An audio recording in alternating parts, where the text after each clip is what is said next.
Right tackle is Forrest Gregg, number 75, also an All-Pro at 6'4", 250. And the tight end is Marv Fleming from Utah in his fourth year, 6'4", 235. The quarterback, Bart Starr, 6'1", 200 pounds from Alabama.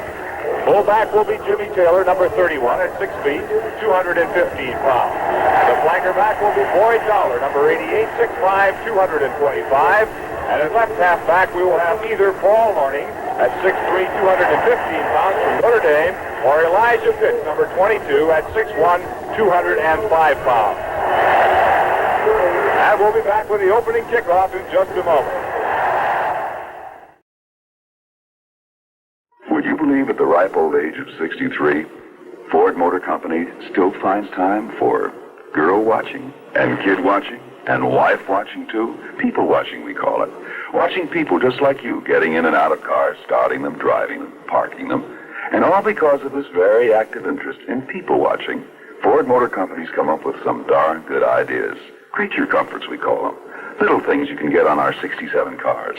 Things like a remote control side view mirror, a steering wheel that swings out of the way just to let you in, variable speed windshield wipers. Little things from Ford Motor Company. A convenience control panel that tells you when doors aren't closed, reminds you to fasten seatbelts, reversible keys you can work in the dark, suspended pedals so your wife's high heels won't catch. Little things on our 67 cars, but darn good ideas coming at you because Ford Motor Company still finds time for people watching. And even that's a better idea, don't you think? Here's the starting offensive lineup now for the Dallas Cowboys. At left end, number 22 is Bob Hayes, 5'11", 189 pounds from Florida A&M and an All-Pro in his second year. At left tackle, Jim Bulkey, number 68, 6'5", 255 pounds in his seventh year. The left guard is Tony Licio, number 72, 6'5", 265 pounds from Tulsa. The center is Dave Manders, number 51, 6'2", 245 pounds from Michigan State. At right guard, Leon Donahue, 6'4", 245 from San Jose State in his fifth year in National Football League play. At right tackle is Ralph Neely from Oklahoma, number 73, 6'5", 257 pounds in his second year in NFL play. The tight end is Pettis Norman, number 84, 6'3", 223 from J.C. Smith in his fifth year. Starting at quarterback will be Don Meredith, number 17, 6'3", 206 pounds from SMU. In his seventh year in play in the NFL. The fullback is Don Perkins, 5'10", 206 pounds. At the flanker back position will be Pete Gent, number 35, 6'4", 210. And at left halfback today will be Dan Reeves, 6'1", 203 pounds from South Carolina, number 30 in his second year. Out in the center of the field now, we have the respective captains for the Packers and the Dallas Cowboys. And the Packers win the toss. They elect to receive, defend the goal to our right, which is the south goal. And the Dallas Cowboys will thus kick off, defend the goal to our left, which is the north goal. The Packers across the way in their gold pants, green jerseys, and white numbers. And the Cowboys on the field now in their silver pants with white shirts and dark blue numbers. Action just about to get underway in this National Football League Championship game. And here to bring you all the exciting play-by-play once again is my broadcast partner, Jack Reeves. Thank you, Jimmy Morris, and we're now preparing for the kickoff in this climax to a season of violence for the championship of the National Football League. Danny Villanueva will kick off for the Dallas Cowboys. Johnny Anderson and Herb Adderley are deep for the Green Bay Packers. And the kick is in the air, the game is on. It's drifting down to Donnie Anderson, who takes it on the 2-yard line, cuts it up to the 15, and hit it to 20. Spins forward to get that ball up to about the 23-yard line where Pettis Norman brought him down. So the Green Bay Packers have it 1st and 10, beginning this game on their own 23-yard line. Now let's check off to see whether Coach Vince Lombardi played a hunch on the halfback. No, he's starting Elijah Pitts, who had taken over the starting role from Paul Horning when Paul was sidelined with a pinched nerve. And he's in there now starting with Jimmy Taylor, and he takes the first handoff, shoots off ball to the right, gets around the corner, out to the 50-yard line, and then into Dallas Cowboy territory to be run out of bounds from the Dallas 44 by Mel Renfro. Packers exploding. with the famed Green Bay sweep as they send Elijah Pitts swinging out to the right side. He got around the corner, outrunning Cornell Green, and then was finally put on a bounds at the 44 where it's 1st and 10. Jimmy? Jack, the Cowboys that time were in a stunning defense to their right, which was the left side of the Packer line where Elijah Pitts was able to break loose. 33 yards on the opening play, and Bart Starr goes back to throw one. And he's aiming it over here for Carroll Dale. Dale takes the pass near the left sideline, cuts back across the field, running along the 35, but he can never make the turn toward the goal line, and he's tackled on the 35-yard line by Mel Renfro and Warren Livingston. So the ball is at the 35 now. 2nd down, about a yard to go. And Jack, I wanted to add that the Cowboys usually play it pretty straight defensively, and on the first play from scrimmage, they're trying a little bit of trickery, and it certainly backfired on them as Pitts was able to go. He got Bob Long in, and he set out wide to the left. Carroll Dale taken out after that play to give him a rest, and the handoff is to Jimmy Taylor on a straight-ahead shot right up the middle. He gets the first down and then some as he takes that ball down to the Dallas Cowboy 31-yard line. 1st and 10 on the 31.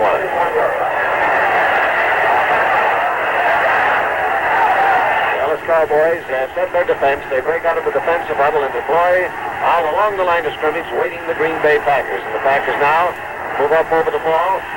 Bob Long is coming out wide to the left side.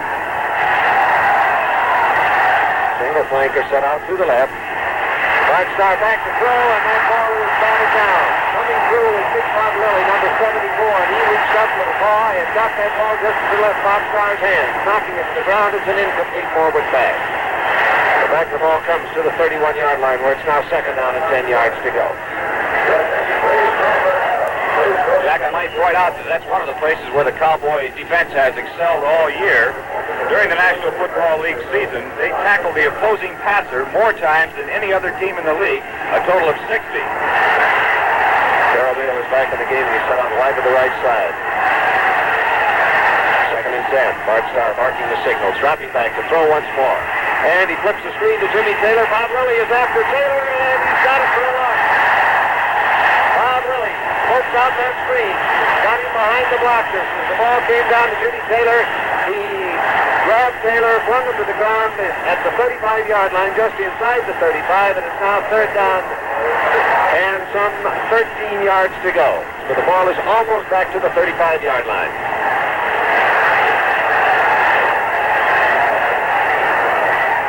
So now Bart Starr has that 3rd and long yardage situation. He's got the ball on the Dallas 35, just inside. He's back to throw once more.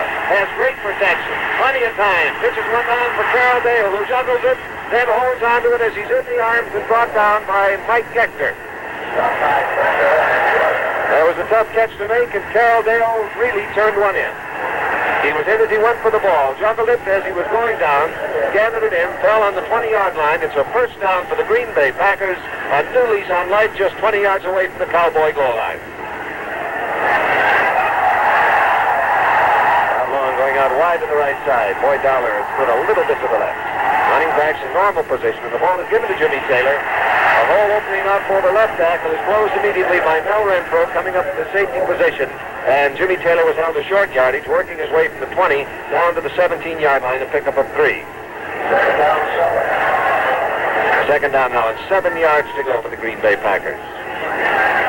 And of course, the winner of this game today will meet the Kansas City Chiefs, the American Football League champions who conquered Buffalo 31-7 earlier this afternoon, and that great Super Bowl from Los Angeles will likewise be brought to you over CBS Radio. Bart Starr back to throw. Flips one for Elijah Pitts. He takes it down to the 2, spins clear, and goes in for a Green Bay touchdown. Warren Livingston had a shot at him at the 2-yard line, but he spun clear and got into the end zone for the score. A 17-yard TD pass. Bart Starr to Elijah Pitts.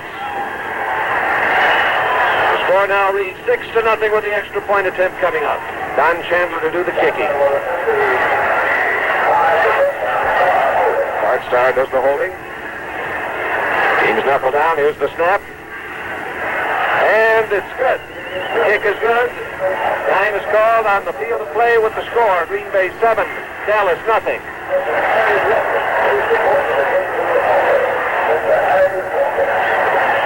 go the Green Bay Packers with an explosive running game. Although the touchdown was scored via the forward pass, marched up the field on the first series of plays. They took the opening kickoff, began on their own 23-yard line, and went the rest of the way for the touchdown to move into a 7-0 lead over the Dallas Cowboys. And the Dallas Cowboys are going to get their hands on the football for the first time in the game.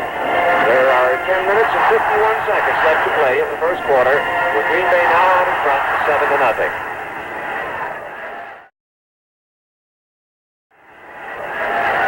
Renfro and Garrison are going to be the deep receivers for the Dallas Cowboys, and Don Chandler will do the kicking off.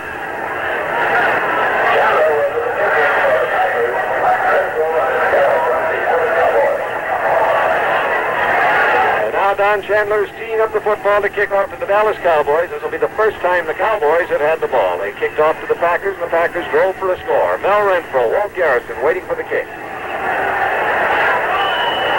Whistle blows. Chandler moves forward, lofts one in the air. A slow end-over-end kick that drops right on the goal line to Mel Renfro, off to the 10 to the 15. Can't cut loose, fumbles the ball, and it is picked up and going all the way by Grabowski. Jim Grabowski picked up the fumble and ran it in for a touchdown.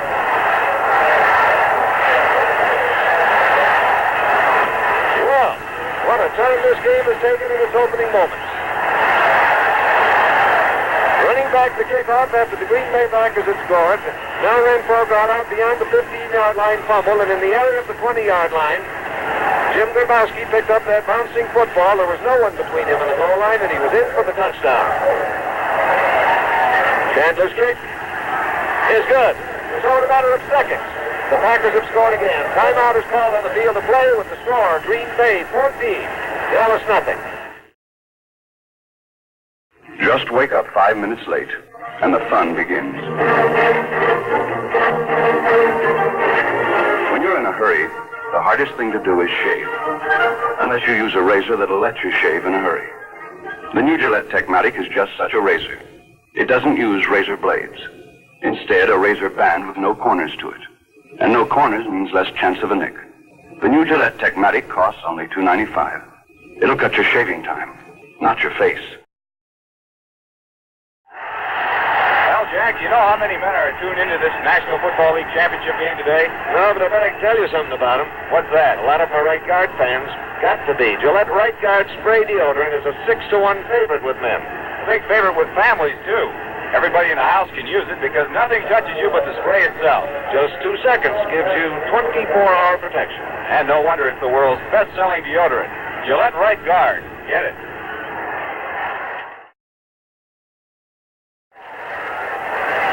So Don Chandler backs away to kick it off again. Same two are waiting for it. Walt Garrison on the right, Mel Renfro on the left.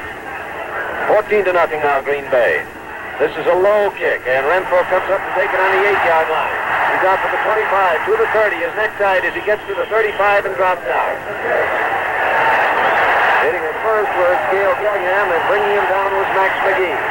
So the ball is at the 35-yard line, and the Dallas Cowboys are now trailing by 14 points. With 10 minutes and 20 seconds left to play in the first quarter of the game. Quarterback, the Cowboys in an I formation, shifting out of it now, with Perkins moving over to be a slot back on the right side. The ball is given to Dan Reeves. Reeves has a big hole in the middle of the line to get through, but it's closed up quickly by the Packers secondary, and he's able to get it out to around the 39-yard line. Ray Nitschke, the middle linebacker, coming in as the principal member on the stop. Jim? The Packers with a 14-0 lead already in this football game, so early in the first quarter, the defense of Green Bay dropped off a little bit that time, expecting to pass right away, and did leave a small hole in that defensive line. End and flank are both out. Beechend going out wide to the left side. Pettis Norman splits out. The slot back is set over there, but it's a handoff again to Don Perkins, the fullback this time. He's able to jump his way up across the 45 for a first down.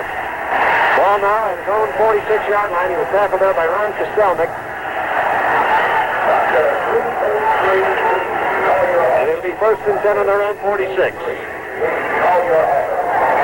Dallas Cowboys break from the huddle, sending Beechend out to the left side. Bobby Hayes is set wide to the right, where Natalie is over there to cover him. and giving him plenty of ground, almost 10 yards. The ball is given to Dan Reeves, who, as he tries to cut, has his feet get out in front of him a little bit, steadies himself with his hand, but lost his momentum, couldn't get far, and was able to bring that ball to the 50-yard line. Jack, this will be a tremendous test for that offensive unit of the Dallas Cowboys.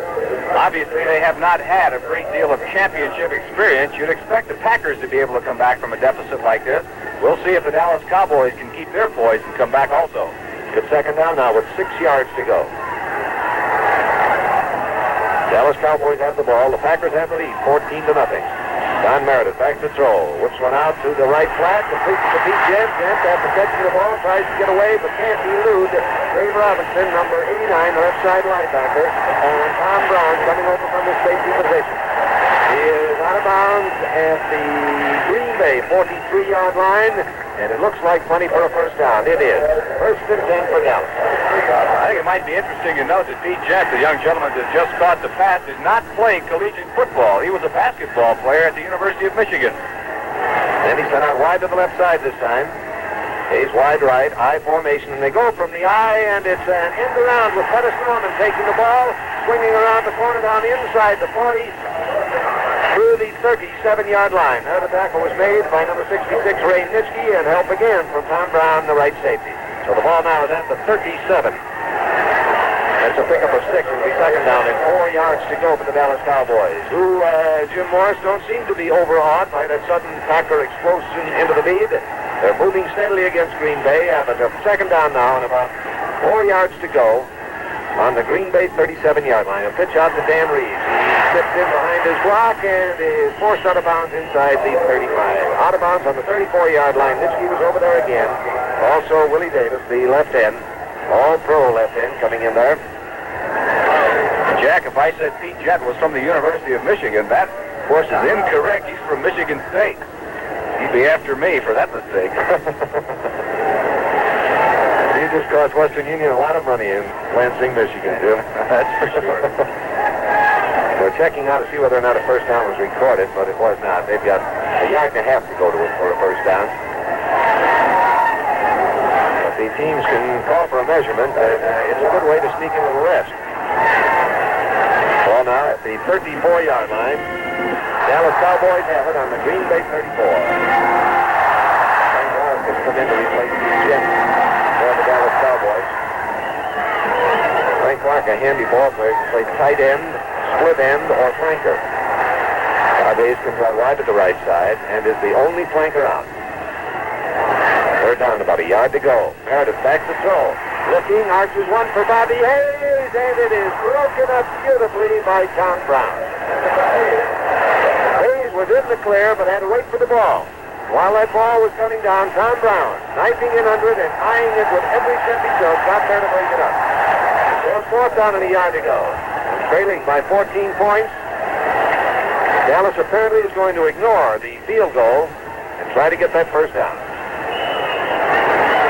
Fourth down. A little better than a yard to go. Hayes is going out wide to the left.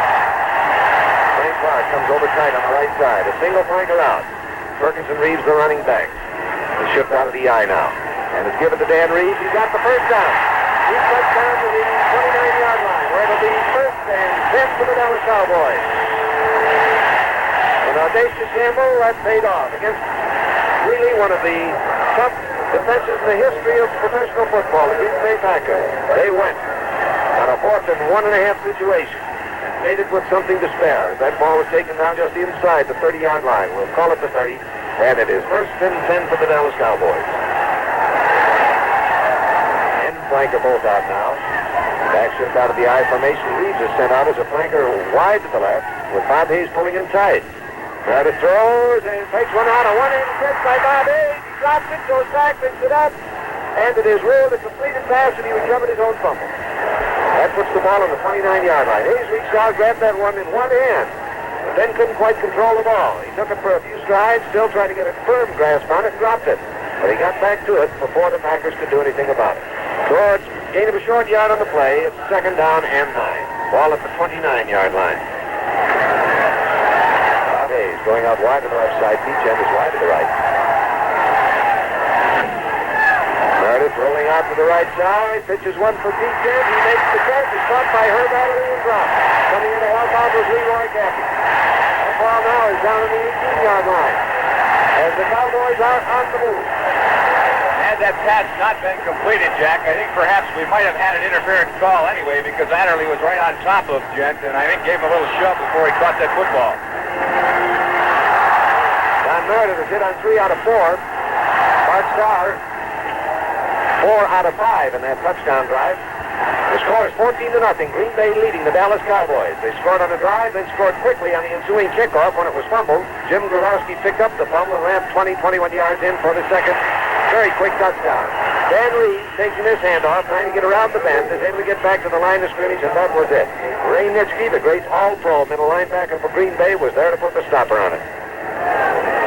Ball at the 18 still, 2nd and 10. You have to count Reeves as one of the special surprises for the Dallas Cowboys this past season.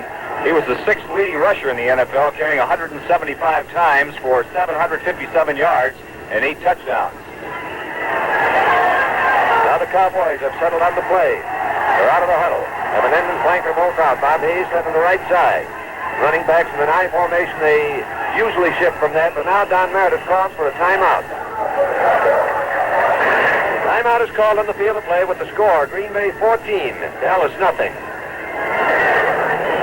And in this moment of relaxation, I'm sure it is also a welcome moment to the absolute sellout crowd of some 75,400 fans jammed into this Cotton Bowl today on what has been an immense weekend of football.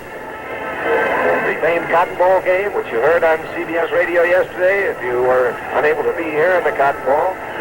And then followed the next day with this battle for the National Football League Championship. A championship that reaches a much higher plane of excitement, for it is the threshold to the Super Bowl 2 weeks from today in the Los Angeles Coliseum, which the winner of this game will go against the American Football League champion, decided earlier today, Kansas City defeating Buffalo for that title 31-7.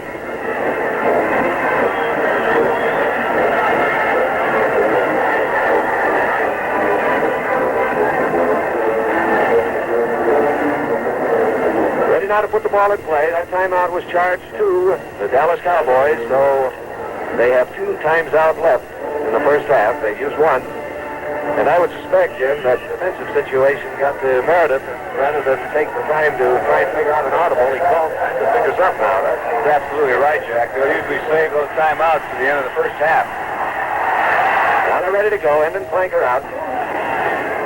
Meredith back to throw.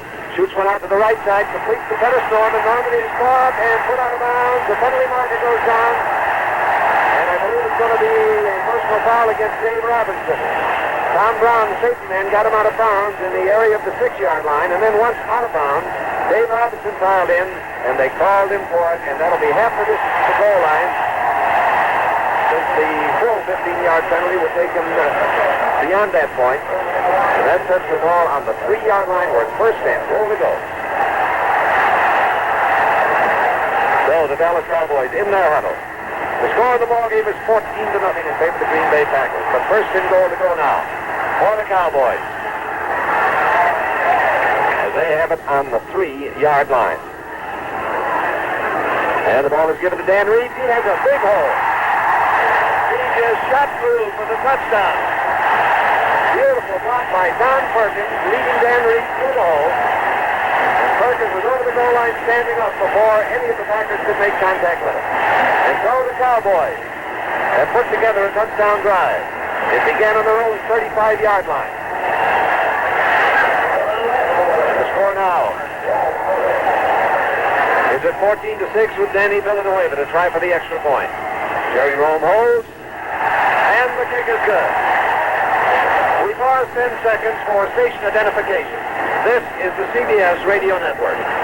This is WROW Music, 590, Albany, New York. So now the Dallas Cowboys will kick off to the Green Bay Packers. Danny Villanueva does all the kicking for Dallas. He is waiting now to see the ball up on the 40-yard line. Green Bay took the opening kickoff. Beginning on their own 23, they drove downfield for a touchdown, kicked off, and when the kickoff return was fumbled by Mel Renfro and picked up by Jim Grabowski, the Packers suddenly had another touchdown as Grabowski went unmolested into the end zone from a little better than 20 yards out. So with a 14-0 deficit against them, the Dallas Cowboys refused to feel discouragement.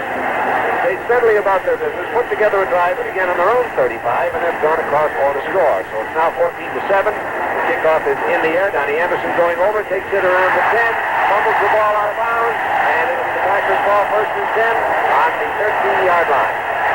Donnie Anderson had to go for that football over near the sideline on the far side of the field, moving to his right. He couldn't quite make a clean catch the ball. It went from his hands out of bounds, and so the Packers start in a bit of a hole. Their own 13, first and 10. Right now, Carroll Dale coming out wide to the left. Bart Starr requesting the crowd here be quiet, and they're going for a time now to allow the crowd to settle down. Boyd Dollar's the flanker. He's set to the right side. Carroll Dale is wide to the left.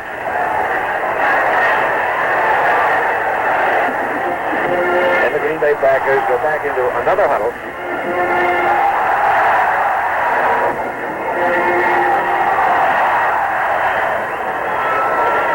Cowboys had a momentary double check on their defense. Fan out now as the Packers lead the huddle.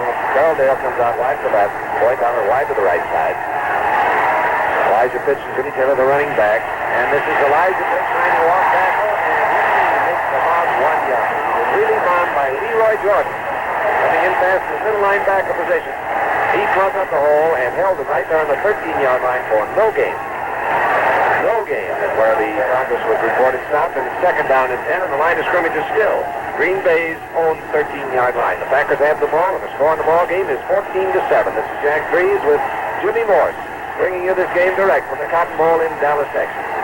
Single flanker out wide to the right side. Starr goes back, has good protection, throws one for Boyd Dollar. It's low, and Dollar diving can't make the catch. Incomplete. Third down situation, Jack, as we have coming up now with 10, 11, or 12 yards. Bart Starr likes to throw to his halfback, so we might look now for a pass either to Jim Taylor or to Elijah Pitts. Jimmy Taylor has been a very active man in the pass receiving department for the Green Bay Packers. He leads all receivers, caught 41 in the regular season of play. Dollar comes to the left side this time. Carroll Dale goes out wide to the right. Tight end is put out to the right side, and it looks like penalty flag goes down.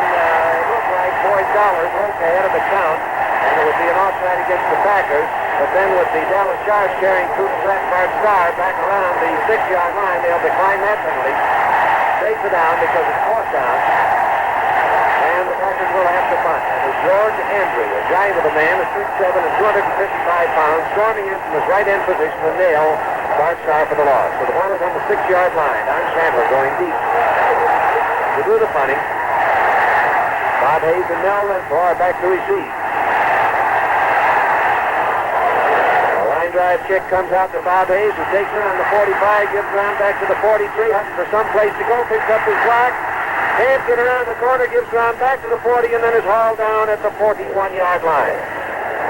And that was Jim Grabowski, who recovered the fumble that started to the Green Bay Packers' second touchdown, that made the tackle over on the far side of the field as we look upon it, and it'll be first and 10 for the Cowboys on their own 41.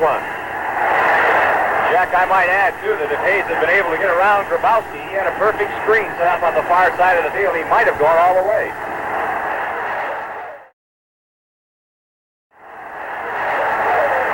To 7.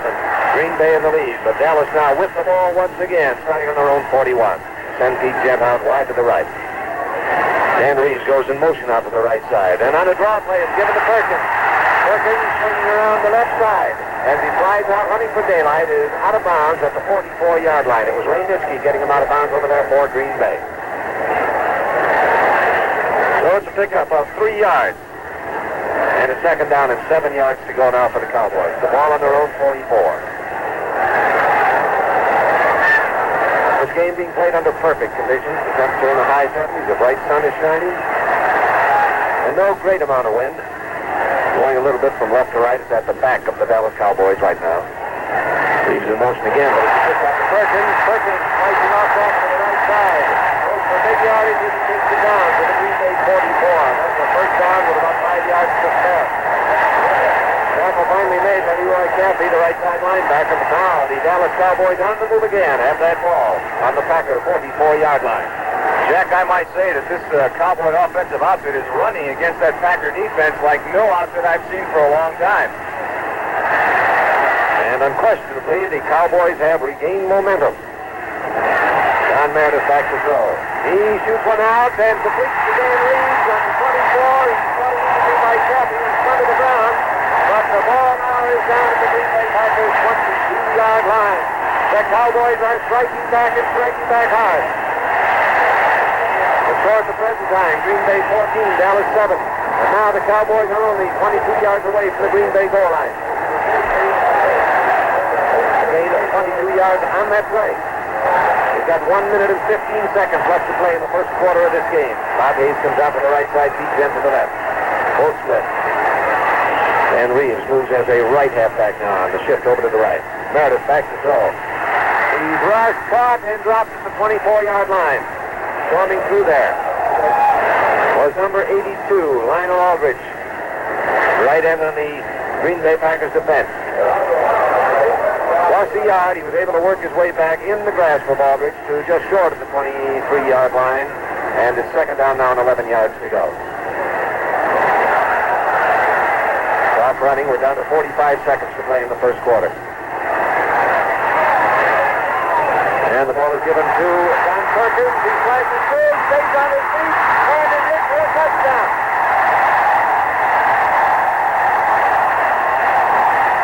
Listen to this crowd. This game is a point away from being all tied up. A great display of poise and courage by the Cowboys, who had 2 touchdowns scored against them in a matter of seconds. Now bounce back to get through themselves, and now it's time for Denny Villanueva to try for the extra point. And the thing is good. So the score now is tied at 14-14 in this explosive game for the National Football League Championship between Dallas and Green Bay. A game it is our pleasure to bring you over the CBS Radio Network, and our further pleasure to beam across the seas around the world to our armed forces, wherever they may be, via Armed Forces Radio. And if I may be excused a private sentiment, I hope my son Barry over in Vietnam is able to tune in on this game today and enjoy it along with us.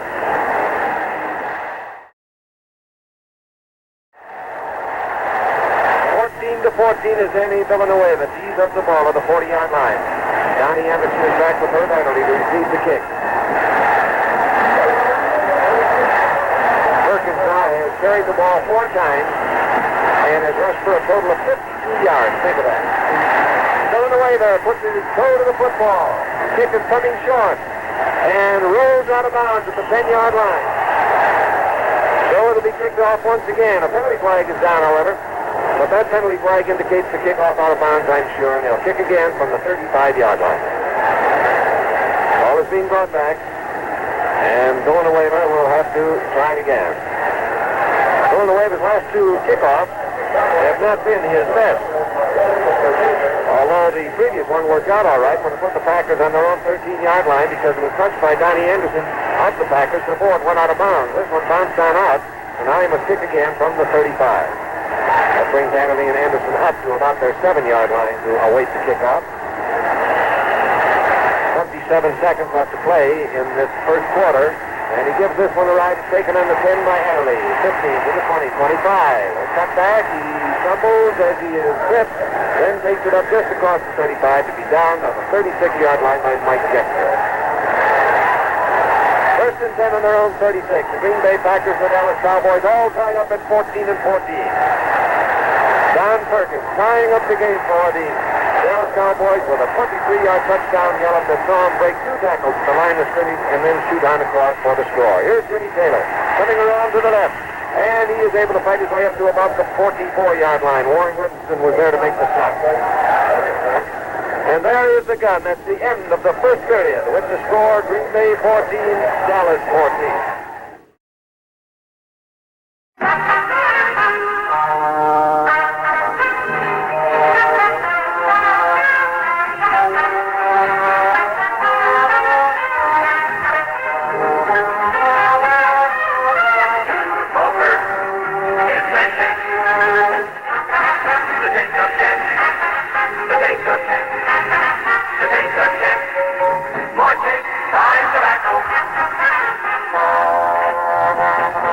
Wherever you go today, you find more and more Kent people. Folks who are enjoying the rich, bold taste of Kent. Try a pack and discover how satisfying silver smoking can be.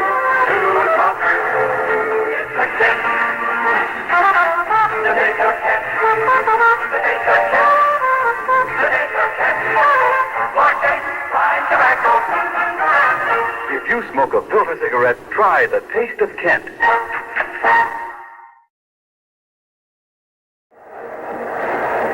Now we're ready to start the second quarter of play. This is Jack Reeves with Jimmy Morse as we bring you this game from the Cotton Bowl of Dallas, Texas. A game that is more than living up to all its advanced billing.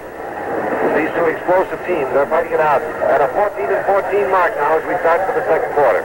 Well, we have just a moment, Jack. It might be interesting to note the different categories that these two teams lead in. We'll do this as we go along in the afternoon. Dallas led the NFL in most points, most first downs, and most touchdowns. Second down and about 2.5 yards to go for the Packers. Jimmy Taylor with the ball. Penalty flags fall down, and Taylor gets the first down, starting toward the middle of the line, then drifting out to the left side. Now let's see, the preliminary signal was offside against the Cowboys. Since the penalty was more yardage than the running of Jimmy Taylor, they accept the offsides. A penalty is enough to give them a first down, but it changes it to a first down by penalty, and it'll be 1st and 10 for the Packers on their own 49. Carroll Dale comes out wide to the right side. Boyd Dollar split left. Elijah Pitts, Jim Taylor in the running backs. Bart Starr back to throw. Arches a long one for Carroll Dale, and he's got it. And in he goes for the touchdown. Cornell Green was trying to keep up with him, went for the football. The ball eluded him, went right into the arms of Carroll Dale, and Bart Starr has just completed the bound. That one good for 56 yards and a TD. All during the season, Carroll Dale was the Packer deep threat. He caught 37, good for 876 yards and 7 touchdowns. And he just added a 56-yarder. So now, the try for the extra point, with the score at the moment of 20-14. Don Chandler's boot is good. Timeout is called on the field with the score. Green Bay 21, Dallas 14.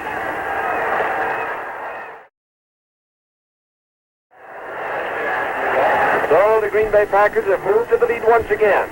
This is a relentless crew of Dallas Cowboys they're facing, however. If ever a team was to be discouraged and have their play pattern upended, if not destroyed, it should have been these Cowboys, who had the Green Bay Packers score 2 touchdowns against them in a matter of seconds. But the Cowboys came back and tied up the ball game at the end of the first quarter, and then Bart Starr, here in the early moments of the second quarter, unlimbered the bomb, throwing for a 56-yard touchdown strike to Carroll Dale. Once again, the Packers moved out in front, 21-14. This battle for the championship of the National Football League, the winners who move to the Super Bowl, which will come your way over CBS 2 weeks from today. And of course, next week we'll be in Miami, Florida, to bring you the exclusive broadcast of the playoff bowl in Miami. Ready now for the kickoff. The Green Bay Packers kicking off. Don Chandler to do the bidding. Walt Garrison. Ball run for deep. Renfro is waiting for it. He takes it on the 5, 10, 15, out to the 20, still going right up the middle. He's caught across the 25 and dropped at about the 28-yard line. That was Gail Gillingham, number 68, and Ray Nitschke, number 66, combining on the side. Talking about categories that these teams led the NFL in. Going down Dallas now, most touchdowns 56, most touchdowns running with 29, most extra points with 56.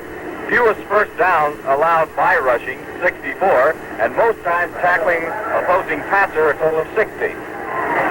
Now the Cowboys have the ball 1st and 10 on their own 28-yard line. The ball is given over to Dan Reeves. Trying to get around the bend, he has too many Packers to elude.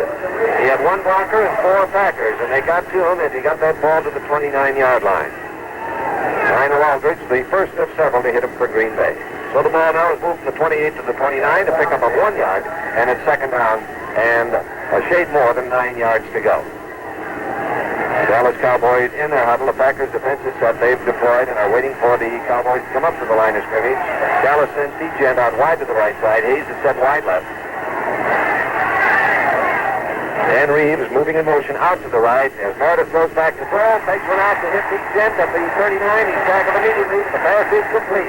Herb Adderley making the tackle. The ball now at the 39-yard line, and it looks like it's just enough for a first down. Yes, it is.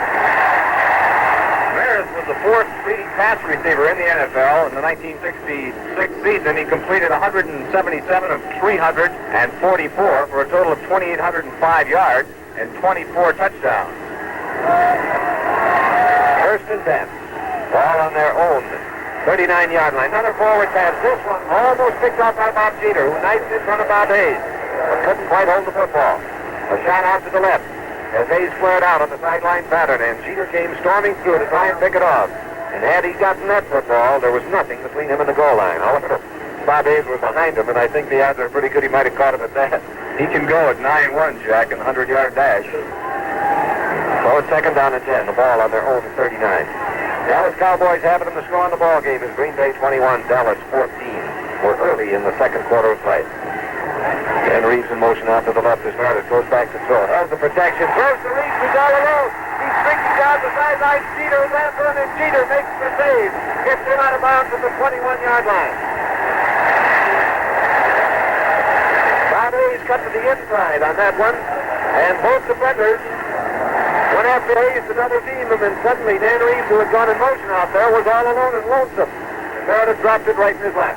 And Leroy Caffey and Willie Wood, the linebacker, Caffey on that side, and Wood, the safety man, are talking that one over because there was a mixed-up assignment on the play.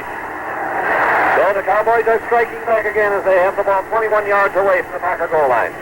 Hand and flanker both out. Meredith gives the ball to Dan Reeves. Reeves off tackle, takes it down to the 16-yard line. He was upended by Bob Jeter. He threw a shoulder into his thigh, sent him spinning head over heels through the air. He comes down on the 16. Second down and 5 yards to go. Dallas back in the huddle. Leading it now to get up over the ball. Bob Hayes is set to the right side this time. Pete Gent comes out to the left. Out of the I formation. The back shift, one to either side of Meredith. The handoff goes to Reeves, who's caught from behind and flung down as he gets to the 14-yard line by Ron Kostelnik, number 77, coming around from his left tackle position. Gain of 2 on the play. And it makes a third down now at 3 yards to go. The ball is on the 14. They've got to get to the 11 for a first down. And they trail by 7 points. 21-14 in favor of Green Bay. We've got just a shade under 12 minutes to play in the first half of this game. Jet going out wide to the right. Bob Hayes flipped slightly to the left. Meredith rolling out to the right side, and he might roll all the way. He's going to run with that football, and he can't get the first down. He's dropped on the 12-yard line. He had to get to the 11. There was a critical tackle made in there by Willie Davis, number 87. Number 82 also went on the play, Lionel Aldridge. But the ball is on the 12, and the fans are crying, go for it, go for it. That appears to be the Tom Landry notion as well. It's fourth down and a yard to go on the 12. There's a saying around the National Football League that if you play conservative football, all of a sudden you look up at the scoreboard, you're behind. And the Dallas Cowboys certainly must feel that way because they're going to go for it. They're not playing conservative football. They're in field goal range, but they want the TD. This is the second time today they've gone on fourth down when they could have tried the field goal. And the first down is recorded as Perkins crashes through the right side to take it to the 9-yard line. Tom Landry coached the Dallas Cowboys, making moves like a riverboat gambler. And he's got him now inside the 10. First and goal to go. Ball just short of the 9-yard line. The score 21-14. Dallas 7 points behind, and they want to get that 7 points back in one go. Hayes and Gent split out. Hayes to the left side, Gent out to the right. Dan Reeves takes the handoff, no hole at all. He puts his head down and plows into blockers and defenders alike and is able to pick up a couple of yards. Puts it down to the 7-yard line where it's second and goal to go. Gain of 2. Now the Dallas Cowboys leave their huddle. Hayes moving out as a sprint end to the left. Pete Gent flanked out to the right side. Tight end set on the right. Ball is given to Reeves. Reeves fighting, trying to hold his feet. He's caught by 3 or 4 Packers and finally hauled down inside the 5. He's down and around the 3 or 4 yard line. Willie Davis was in on that stop. Ron Kostelnik A late arrival was Willie Wood, and the 4-yard line is the stopping point. So it's third down and goal to go from 4 yards away.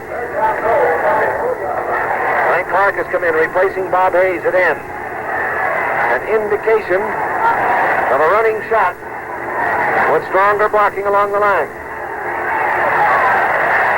Single flanker goes out. That's Pete Gent. But a pair of strong tight ends will also provide better pass protection. That's what Meredith is getting. He floats one for Clyde, but it is caught out of bounds. Pass is incomplete. And now Danny Miller to wave and trots on the field. This is as far as Landry cares to gamble. The field goal attempt coming up, unless they decide to fake one, but it's rather unhandy with a kicking specialist to do any faking of a field goal. Jerry Rome, the quarterback, does the holding, however. We'll see. The score is 21-14. Green Bay leading Dallas. 8 minutes and 40 seconds left to play in the first half of the game. Field goal attempt from 11 yards out. And the kick is in the air, and it is good. Timeout is called on the field with the score, Green Bay 21, Dallas 17. You open the door, you touch a steering wheel. Not just any steering wheel. A steering wheel that moved out of your way just to let you in. A better idea you can get from Ford Motor Company. You turn the key, not just any key, but a reversible key. You could work it in the dark if you had to. A better idea you can get from Ford Motor Company. You step on the gas, you grab the stick, not just any stick shift, but a select shift. Shift through the gears manually or shift automatically. A better idea you can get from Ford Motor Company. You hear music, not just any music, but high-fidelity stereosonic tape music. A better idea you can get from Ford Motor Company. Open the door, sit in the seat, turn the key, and go. You're not driving any car. You're driving a better idea car. A 67 car from Ford Motor Company. At your Ford or Lincoln Mercury dealer, where the better ideas are.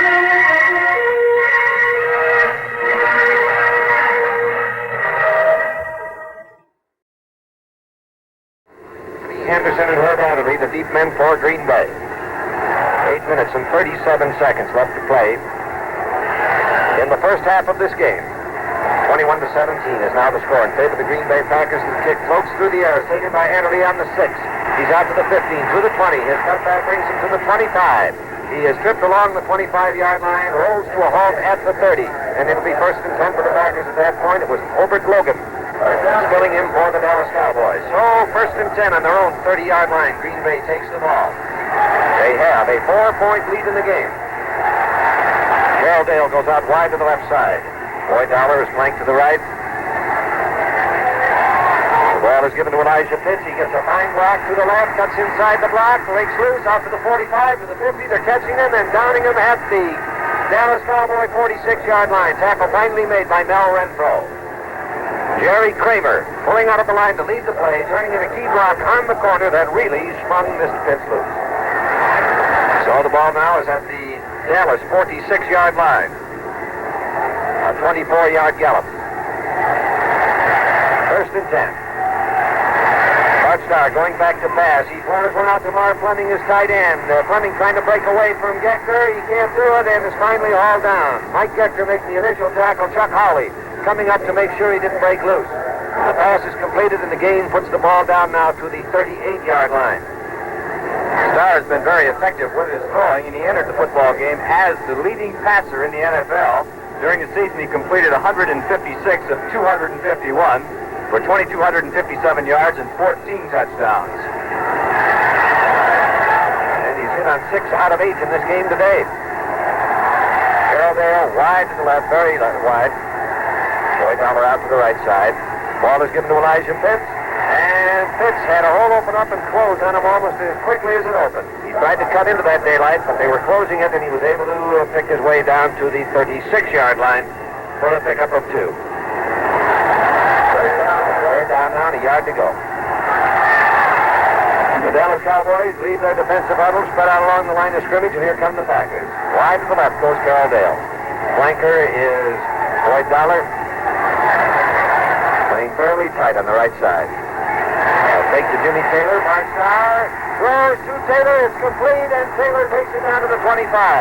Coming in there and tackling was Willie Towns. He got to Bart Starr. but he couldn't get him down. And Bart Starr, in the grasp of Towns, was able to see Jimmy Taylor and hit him with the forward pass down to the 25-yard line. A big play for the Green Bay Packers and a fine bit of cool-headedness displayed by Bart Starr. And it's a first down for Green Bay. Ball on the 25, first and 10 as Dale again goes wide left. Dollar out to the right.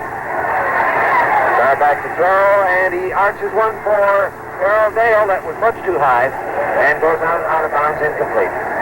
Warren Livingston was covering on the play, keeping up with Carroll Dale. The pass was too high for either player to reach, and it's incomplete. And time is being called for a moment on the field. 5 minutes and 27 seconds left to play in the first half of this game. And what a riotous first half it has been, with the score at the present time 21-17. Jimmy Morse?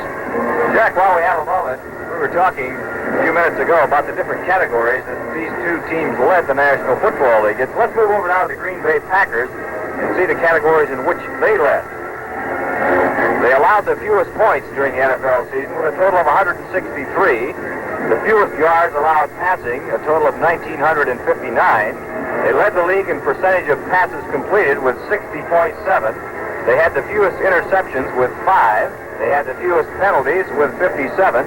And, of course, that's where Vince Lombardi likes to excel. He doesn't want his team to make mistakes. They had the most yards on interceptions with 547. They had the most touchdowns on interceptions, a total of 6. They had the fewest touchdowns permitted, a total of 17. And the fewest touchdowns rushing, 10, and the fewest touchdowns passing, 7. So you can see that both the Dallas Cowboys and the Green Bay Packers led in many, many categories in National Football League play during 1966. That, of course, is the reason they're playing here in this championship game in the Cotton Bowl today. And the passing records attest to the excellence of play here. Each quarterback has now completed 7 out of 10. Starr and Meredith. Bart Starr now with the ball, gives it over to Elijah Pitts. Pitts on a cross punt starting from the right halfback position, cutting over to the left side, is able to work his way down to about the 22-yard line. There he's hauled down by Dave Edwards and Leroy Jordan. Pick up a 3 on the play. And it is now third down and about 7 yards to go. Packers gather in the huddle around Bart Starr. He has the play called. They move up to the line of scrimmage as the Dallas Cowboys fan out defensively. Starr back to throw. And he hits one for Elijah Pitts, who took his eye off the ball a moment too soon. It hit him in the hands, but he couldn't hold it.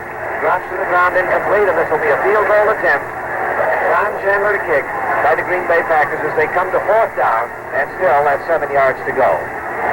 The ball around the 22-yard line between the 23 and 22. The kick will be attempted from the area of the 30-yard line. Bart Starr will hold, and it looks like they are going to kick from exactly the 30-yard line.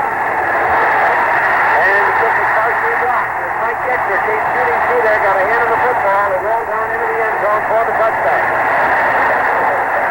Another little specialty that the Dallas Cowboys have, blocking field goal attempts. They're pretty clever with it, and that time they were able to shoot Mike Dexter through. He got his hand on the kick and blocked it. And so it is first and 10 for the Dallas Cowboys on the 20, with the score unchanged at 21-17. 4 minutes and 44 seconds remaining to be played in the first half of this game. The Dallas Cowboys trailing Green Bay by 4 points.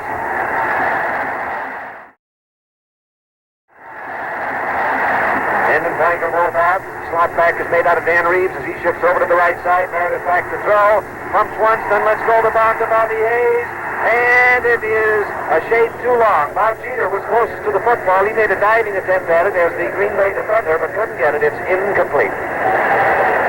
I happened to be watching Jeter on that particular play. Hayes faked to stop and go, and then decided to go, but Jeter back there was playing it very, very cautious. He stayed about 10 yards deep and didn't come up at all when Hayes stopped. So as a result, when Hayes did go deep, Jeter was in position about 45 yards down the field. Second down and 10 on the 20-yard line. Penalty flag. There may have been some contact ahead of the snap. And they'll be running to the Dallas Cowboys, which is back to the 15-yard line. Referee Tommy Bell comes over to indicate the signal as illegal procedure. And so it'll be second down still for the Dallas Cowboys, but now with a much tougher 15 yards to go.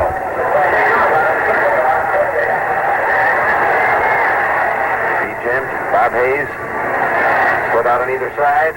A draw play to Perkins, and it caught the Packers in a blitz. Perkins went shooting right by the blitzers and put that ball out to the 25-yard line.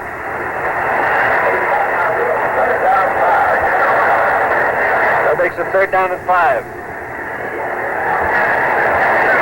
Cowboys out of the huddle. Line of scrimmage, their own 25-yard line. A little better than 4 minutes left to play in the second quarter of the game.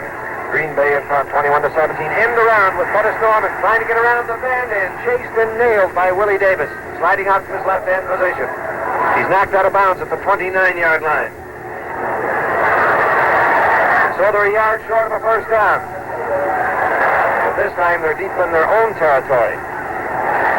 So they will be punting. And we pause 10 seconds for station identification. This is the CBS Radio Network. This is WROW Music, 590, Albany, New York. Now in punt formation. Willie Wood. And it looks like Tom Brown back to receive the punt. Knowing the way to do the kicking. Well, it's Donnie Anderson back there, but neither one going for the football. It was a high punt that was dropping a little short and is allowed to bounce. And it didn't take much of a bounce in favor of anybody. It hit the ground about the 42-yard line and bounced laterally to roll right along the 42 and come to a halt at about the 41.5. So it'll be Green Bay's ball, first and 10. We'll call it their own 42-yard line. Clock running, 3 minutes and 40 seconds left to play in the first half. Green Bay 21, Dallas 17, and Green Bay has the football. Ball is given to Elijah Pitts. He moves quickly on that crossbuck again, starting from a right halfback running position, going across the left side of the line, cutting through the left guard hole to take it down to the 46-yard line. So it'll be second down and 6 yards to go. They'll pick up a 4 on the play. Ball on their own 46, 54 yards away from the Dallas Cowboy goal line. Garavale wide to the left. Boyd Dollar out to the right side. Elijah Pitts, Jimmy Taylor, the running backs. Draw play to Jimmy Taylor. Taylor is caught and nailed along the line of scrimmage and then flung back. Lost a yard back to the 45. So it's third down now and 7 yards to go. Big third down for Bart Starr. 2.5 minutes left to play in the half. Packers leading by 4 points. From a Green Bay standpoint, not at all a comfortable lead. Playing or thereabouts. Packers ready to go. Bart Starr dropping back. Sees a target again. That pass is blocked as it leads his in. Coming in there was Willie Towns. He got a hand up and caught that ball to the earth. These are massive men. George Andrews, a great rusher, is 6'7". Willie Towns is 6'4". Bob Lilly is 6'5". When they get in there, it's like trying to throw over a forest. Fourth down. Packers will have to kick the ball to the Dallas Cowboys with 2 minutes and 11 seconds to play in the half. Have still a chance to do something about their trailing position. 21-17 is the score in favor of Green Bay. Chandler back to punt. Gives the ball a ride. And Bob Hayes takes it, gives ground back to the 7 and is caught back at the 7-yard line. Moving through after him was Doug Hart. Bob Hayes cut that ball around the 10 and tried to get away from Hart. But Hart kept right after him and found him just inside the 7. Well, it's actually a little closer to the 6, so let's call it that. First and 10 for the Dallas Cowboys, 94 yards away from the Green Bay goal line.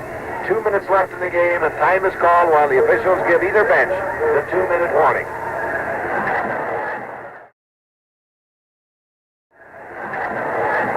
So while that time is out, let's take a look at the statistical story as we have it. Don Meredith, 7 completions in 11 attempts. Starr, 7 out of 12. Dan Reeves for the Cowboys has carried the ball 11 times for a total of 50 yards rushing. Don Perkins 4 times for a total of 52 yards rushing. Jimmy Taylor has carried the ball 3 times. His rushing total is 11 yards. Elijah Pitts has carried the ball 4 times. His rushing total is 33 yards. There have been 10 first downs by the Dallas Cowboys so far in this half. There have been 9 first downs by the Green Bay Packers so far in this half. Cowboys have the ball now on their own 6-yard line with 2 minutes to play in the first half, and the score is 21-14 in favor of the Green Bay Packers. This is Jack Reeves with Jimmy Morse as we speak to you high up on the rim of the Cotton Bowl in Dallas, Texas, on a beautiful day for football. The winner of this game goes on to the Super Bowl to play the American Football League champion, the Kansas City Chiefs, who earlier today defeated Buffalo for the AFL title 31-7. Next week, our CBS microphones will be bringing you the NFL playoff bowl between Baltimore and Philadelphia from the Orange Bowl in Miami. And then 2 weeks from today, we'll journey out to Los Angeles in this mammoth Coliseum to bring you the biggest game of all, the Super Bowl. The NFL and AFL champions meeting in an historic first event. First and 10 now as the Cowboys are ready to put the ball in play. Penalty flags go down as a charge ahead of the snap was enacted. And once again, it looked like the penalty will be against the Cowboys, with one of the linemen coming up from a 3-point stance and drawing the Packers across the line of scrimmage ahead of the snap. So half the distance to the goal line now, since they were that close in, gives them 3 yards. The illegal procedure sign is given by Tommy Bell. When you're deep in the shadow of your own goalpost like this, obviously you don't have the flexibility of play calling, but every once in a while they try and throw that long touchdown pass right from here, so let's see what happens. First and 13, the ball is given to Dan Reeves. Reeves is able to find a hold-off tackle to the left and take it out to the 9-yard line before he's hauled down by Willie Wood, the safety man, and Bob Jeter, the halfback. The ball now is at the 9. So it'll be second down and about 8 yards to go. Second and about 8. Between 7 and 8. A long 7, a short 8 yards to go. Hayes comes out to the left side. Gent goes out to the right. Clock is running. 1:25 left to play in the half. Green Bay in front, 21-17. Dan Reeves goes in motion out to the right. The flow of the play is sent in the opposite direction as Perkins has the handoff and cuts back to the left and is able to work his way out to around the 14-yard line. Ball at the 13. Ball at the 13 to pick up 4 more yards, and it'll be third down now. And about 4 yards, 3.5 yards to go. Perkinson 5 carries. There's now 56 yards rushing. One of his rushes was for a touchdown. And the ball is given to Perkins once again. He is almost caught behind the line of scrimmage, but spins free. And now let's see if he got up far enough for a first down. He got up around that 17-yard line. Let's see if he made it. We're going to call for a measurement. They're indicating it is a first down. The clock is still running. We're now down to 30 seconds left to play in the first half of the game. The score 21-17. Green Bay out in front. Dallas has the ball on their own 17-yard line. 83 yards away from the Green Bay goal line, and the clock is running. We're getting down now to 10 seconds left to play. Meredith goes back. It's a draw play to Perkins. Perkins slicing out to the right side is able to work his way up to the 22, down to 1 second, no seconds, and there is the gun. The gun sounds, ending the first half with the score, Green Bay 21, Dallas 17.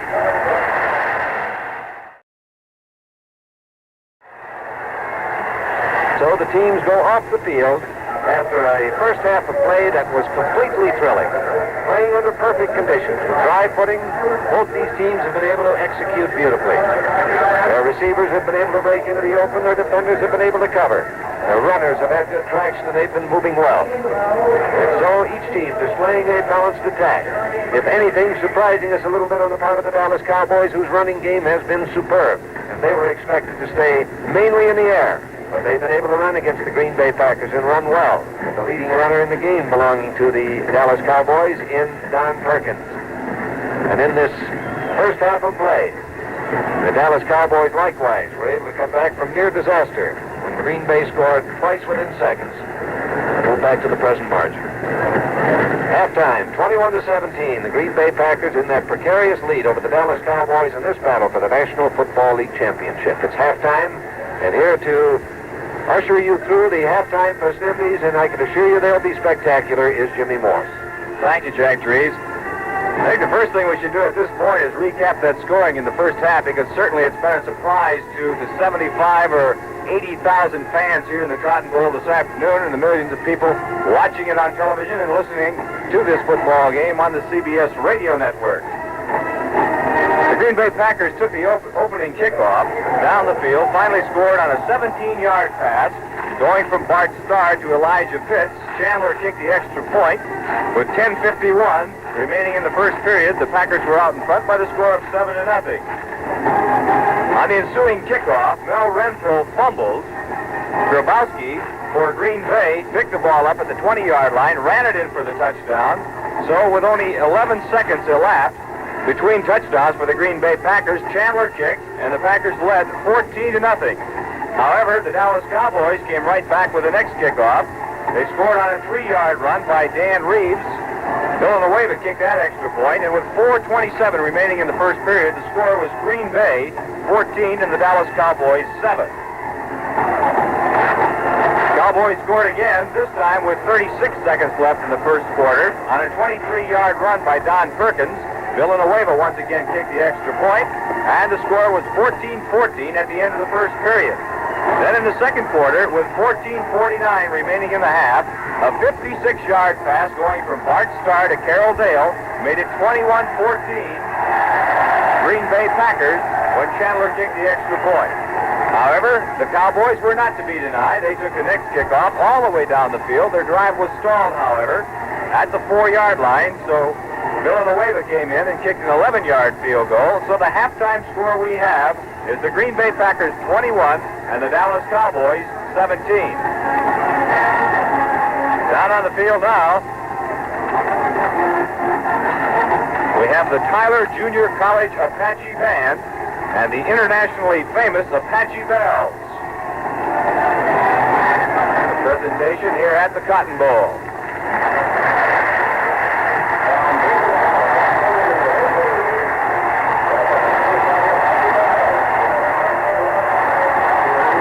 Go down and see if we can pick up some of that music.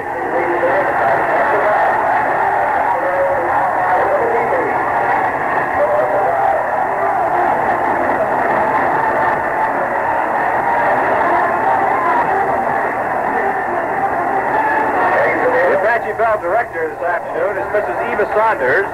The director of dance and choreography is Al Gilliam. And the Apache band director is Edwin Fowler.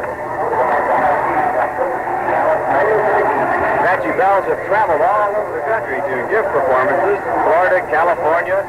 Bowl game appearances are numerous. They've been featured in the New Year's Day Sugar Bowl game several times since 1950, twice in Pasadena's Little Rose Bowl, and they've performed in 5 Texas Bowls. The Dallas Cotton Bowl, Houston's Bluebonnet Bowl, and also in the Milk Bowl.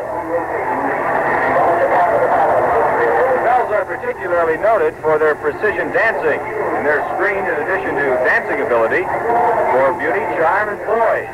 And they learn the basic modeling, correct posture, good grooming, proper dress and makeup, and the social graces that aid in personality development. And a fine show they're putting on here this afternoon in the Cotton Bowl at Dallas. Let's take a look at these halftime statistics. Unofficially, we have Don Meredith completing 7 of 11 passes. In the rushing department, Dan Reeves has carried 12 times, good for 56 yards. Don Perkins has carried 7 times, good for 69 yards. One of those, a 23-yard gallop for a Cowboy touchdown.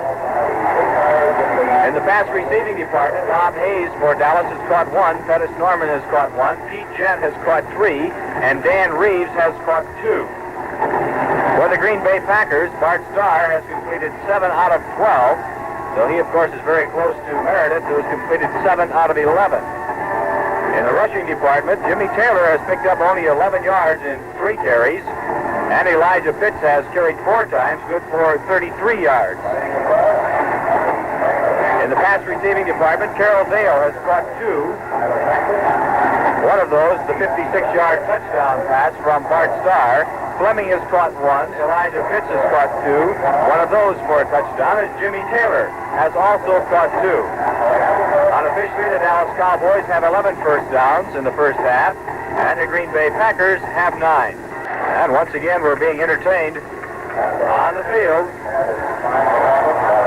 the Tyler Junior College Apache Band. And I might add that the Apache Bell Princess down there, her name is Sherry McGinney. Good Irishman. We have very colorful floats now entering from the tunnel at the south end of the field.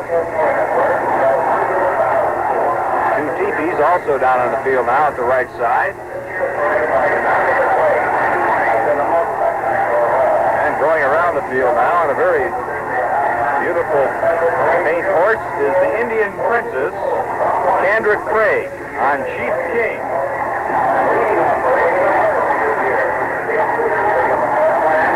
Also on the field at the present time is Miss Texas Rodeo, Sandra Palokas, from Grapevine, Texas.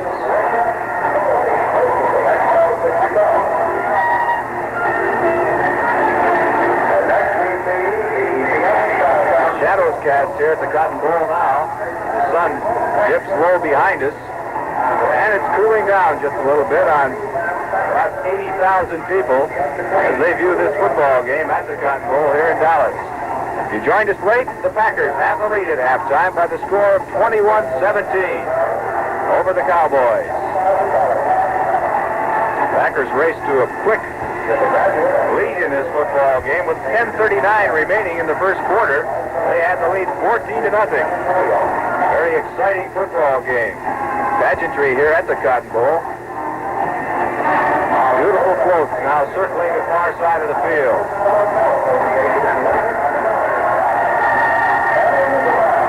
Jimmy, while these floats, which were such a spectacular part of the annual Cotton Bowl parade, circle the field, I'd like to pick your football knowledge a little bit. I've been sitting here trying to figure out what either the Cowboys or Packers would change for the second half, but everything seems to be working for each team. I certainly can't see any great offensive changes being called for by either team. No, I certainly can't either, Jack. One of the things that certainly surprised me during the first half is the ease with which both the Dallas Cowboys and the Green Bay Packers were able to move against their respective defenses. Now, both of these teams have excellent defenses, as you well know.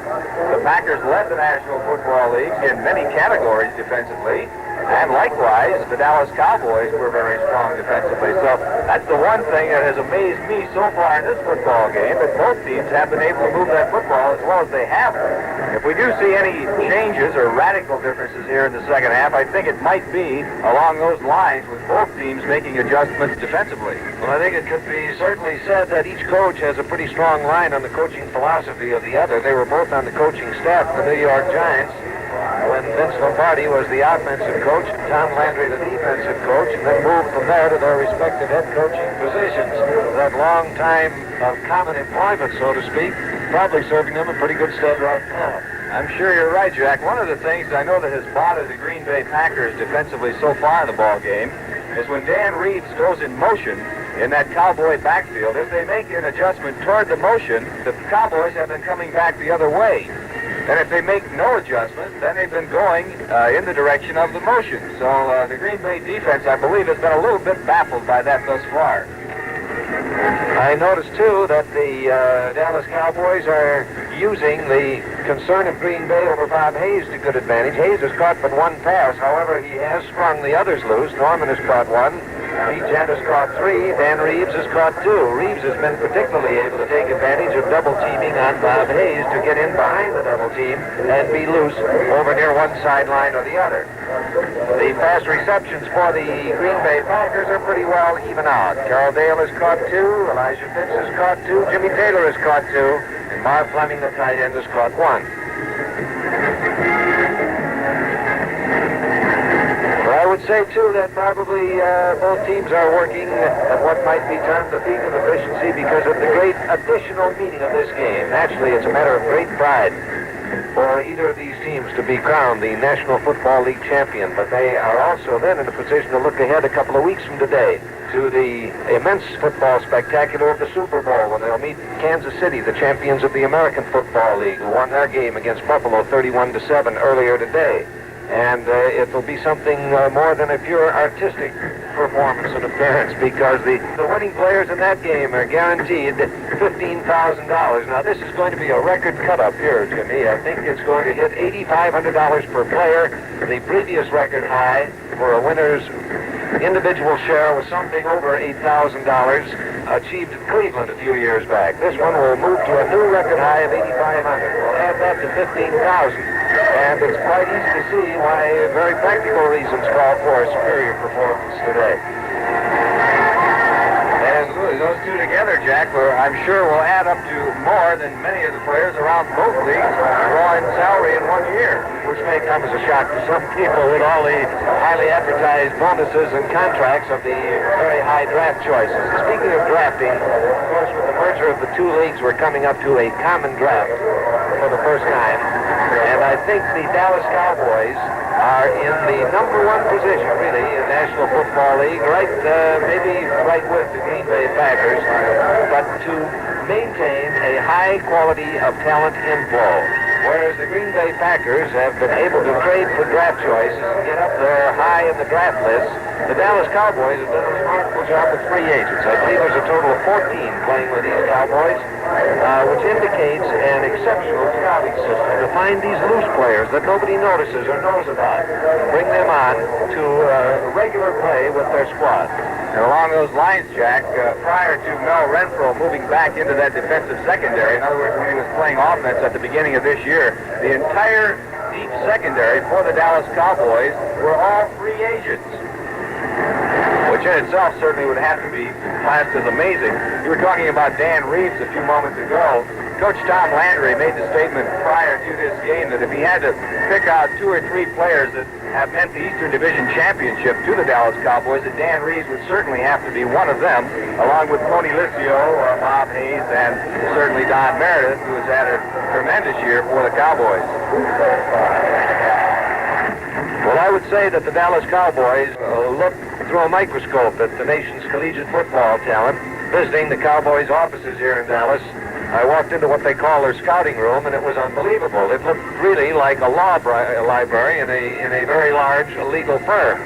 Just shelves surrounding a room, maybe 6, 7 shelves high, completely filled with books of scouting reports and individual talent. It was an astonishing thing to look at, and far beyond anything I'd ever seen, and I've been in several professional football clubs' offices. Most impressive to see the lengths to which they go to corral information on football players that has certainly served them in good stead. And perhaps is indicative of a way to go for the newest teams in the NFL.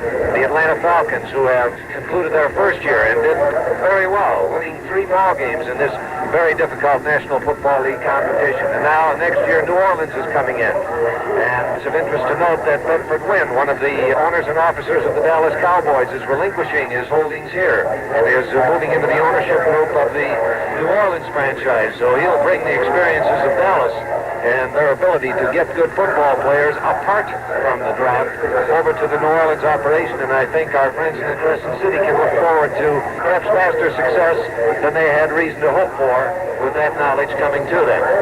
Jack, you made the comment a few moments ago about the astuteness with which Green Bay Packer coach Vince Lombardi has been able to trade away players for high draft choices.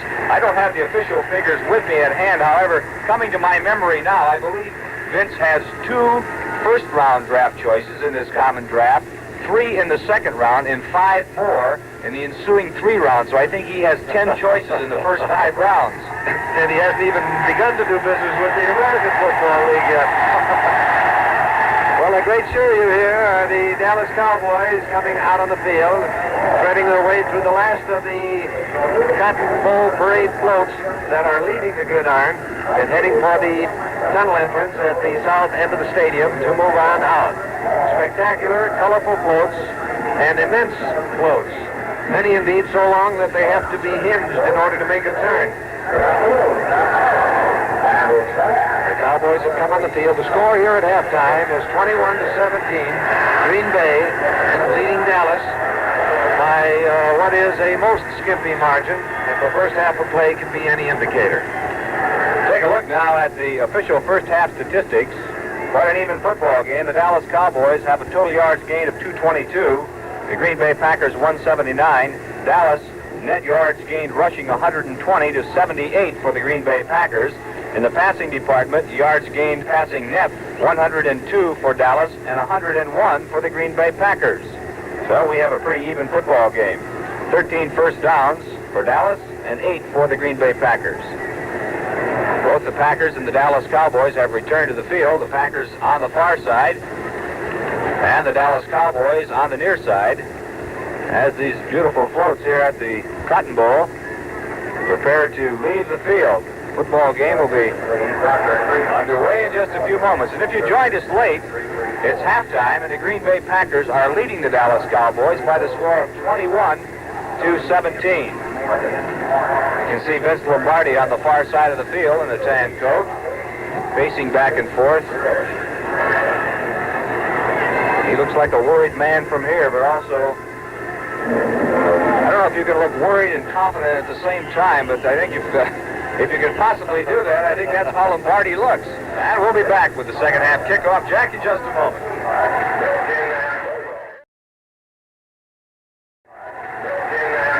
Here's exciting news for the women in our audience. The greatest advance in starch since it first appeared in an aerosol can. It renews its new exclusive empty-all valve, specially designed to get every last ounce of starch out of the can. Renews its spray starch never quits in the middle of an ironing. You get all the starch you paid for every time. And it makes ironing a breeze. No mixing, no dampening. You just spray, then iron. And Renews its spray starch never sticks to your iron. Wait till you see the new life and body it gives your cottons and other washables. Get Renews its spray starch with a new exclusive empty-all valve today. And also get acquainted with Renews it air fresheners. The air freshener that even a man can appreciate. 5 delightful fragrances to choose from: lavender, fragrant, pine, bouquet, bath, and powder room. Just spray. Unpleasant odors away and fast. Buy Renews It spray starch and Renews It air fresheners, both with a good housekeeping seal. You'll find them at your favorite grocery, drug, variety, and department stores. We pause 10 seconds for station identification. This is the CBS Radio Network. This is WROW Music, 590 Albany, New York. Cowboys huddling around their head coach, Tom Landry, down here on the near side of the field. And they're preparing now to go out. They'll be receiving here. That second half action will be getting underway in just a few moments. They'll defend the goal to our right, which is the south goal. Green Bay will kick off and defend the goal to our left, which is the north goal. And so, with the second half action just about to get underway, once again, to bring you all the exciting play-by-play is Jack Reeves. And the Dallas Cowboys now move back to receive the kick. Mel Renfro going back there. See who is working partner. It'll be Walt Garrison. That's the customary kickoff return duo for the Dallas Cowboys. Now Chandler to kick off has the ball teed up on the 40-yard line. We're ready to begin the second half of play. The score in this championship game, 21-17 in favor of Green Bay. The Packers are kicking off. Crowd on their feet. Chandler moves into the football, gives it a high end-over-end ride to the 2-yard line. It's taken there by Walt Garrison out to the 15, now to the 20. He swings to his right at the 25, tries to fight loose, but is hauled down at the 30-yard line, and it'll be 1st and 10 for the Dallas Cowboys at that point.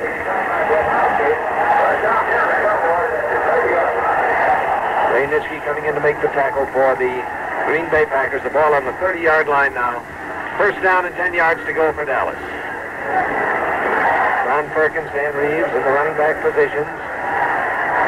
Big Champ wide to the left, Bob Hayes out to the right side. Meredith at quarterback. Reeves going in motion. A pitch out goes to Perkins, moving in the same way to the left. And Perkins going off tack to the left is able to move that ball for a gain of 4 yards up to the 34. One defensive adjustment made that particular time by the Green Bay Packers. They moved into an odd defense, which would mean that they had a man on the head of the center. That, however, I would believe would be a temporary adjustment. I would expect them to go back to the standard 4-3 pro defense. Chain out wide to the right side. Hayes set to the left this time. The ball is given to Reeves. Reeves is caught behind the line of scrimmage and dropped for a loss of about a yard. He's dropped on the 33-yard line. Coming in there to make the stop is Lionel Aldridge, crashing through from his right end position, helped out by the right side linebacker, Leroy Cappy. So the ball at the 33. And it's 3rd down now and 7 yards to go. Meredith, many times in a situation such as this with third and about 7 yards to go, likes to roll out and either run or throw that football. So let's see what happens. And Reeves is shifted to a flanker position out wide to the left. Reeves looking, or Meredith looking, throws and hits. Curtis Norman out on the right side. Norman is out of bounds on the 40-yard line. That's right at the first down point. Now let's see how tight a fit that is. They're going to have to bring the chains across to measure the width of the yard line. The width of the painted 40-yard stripe might be the difference there. The officials carrying the chains have to make the track across the entire width of the field. They're set along the near sideline. The ball was out of bounds at the far sideline. And that is the situation. They've got about 3 inches to go for a first down. And early in the second half, with just inches to go, Danny Villanueva's coming out. Fourth down and inches.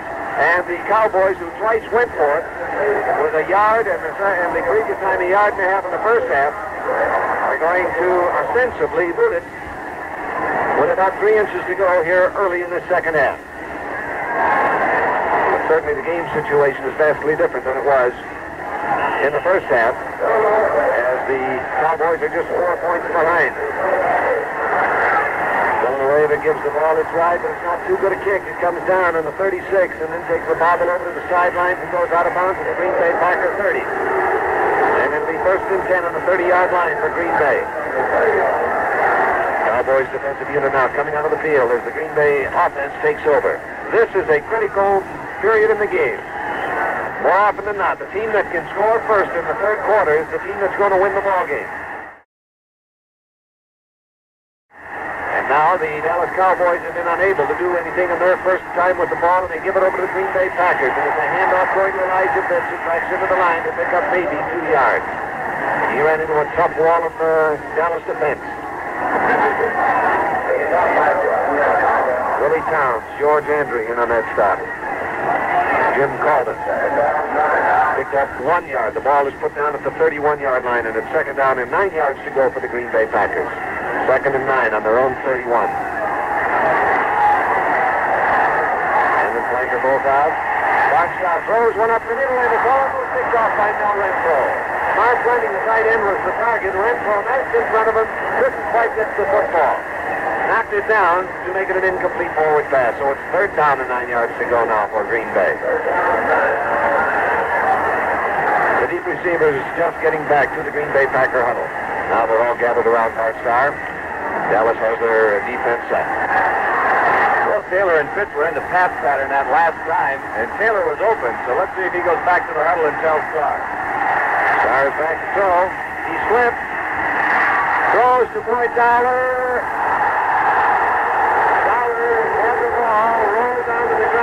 Out of his hands to go out of bounds, but the ruling is that it was completed in bounds and then was fumbled out of bounds. And the completion at the 41-yard line. That was a tough throw for Bart Starr to make. He slipped. He had to pick himself up and then get off a hurried throw. And it's completed at the 41-yard line where it'll be first and 10. Boyd Dollar takes the rest on the sideline after that. Big spill. Max McGee is coming to replace it. Bart Starr calling for quiet. The crowd here outnumbering the Packer rooters, although they are here in some strength, booing the decision on that one, which ruled that a completed forward pass. It appears that on that catch, that Dollar injured his shoulder just a little bit. However, it doesn't look serious. Waiting for the crowd to quiet down, which they are doing now, but wait till the Packers come out of the huddle up to the ball once again. They're saving their noise for when it counts. Ready to go now, the ball on the Packers' 41-yard line. First down and 10 yards to go. And the crowd sets it up again. Bart Starr asks for quiet. Now they settle down a bit, and he's ready to go. He gives the ball to Jimmy Taylor. Taylor on the sweep, going around wide to the left, and he is out of bounds as he gets out to the 46-yard line. Knocked out of bounds over there by George Andrew, the right end, floating out with the play, and Warren Livingston coming up from his halfback position. So it's a pickup of 5. And it makes it second down and 5 yards to go for Green Bay. Packers now at their own 46-yard line. 54 yards away from the Dallas Cowboy goal line. Out of the huddle, in the flanker both out. Carroll wide to the right. Max McGee is flipped to the left. The ball is given to Elijah Pitts. He's trapped and nailed for a loss. Back at the 44-yard line, a loss of 2. Mike Yechter, number 27, coming fast from the safety position. And Leroy Jordan up from middle linebacker, combined to bring him down. So that makes a third down now and 7 yards to go. With the ball back at the Green Bay 44-yard line.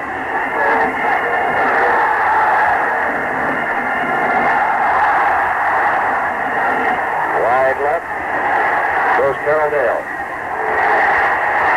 Bart Starr looking for Dale. Throws, hits him down on the Dallas 45-yard line, and Carroll Dale is really nailed in a pincer tackle. Warren Livingston was there, and Leroy Jordan coming across, shot at him from the other side, and they put him down at the 45-yard line in a jarring jolt. But he has made the first down. And now the situation is getting tense indeed for the Dallas Cowboys. For this critical first score in the third quarter is now moving to within the grasp, at least, of the Green Bay Packers as they've got the ball in Cowboy territory. Bob Long has come in, and he is flanked out wide to the left. The ball is given to Jimmy Taylor. He cracks up the middle, fights for every precious inch, and churns his way through 3 Dallas tacklers to take that ball to the 40-yard line.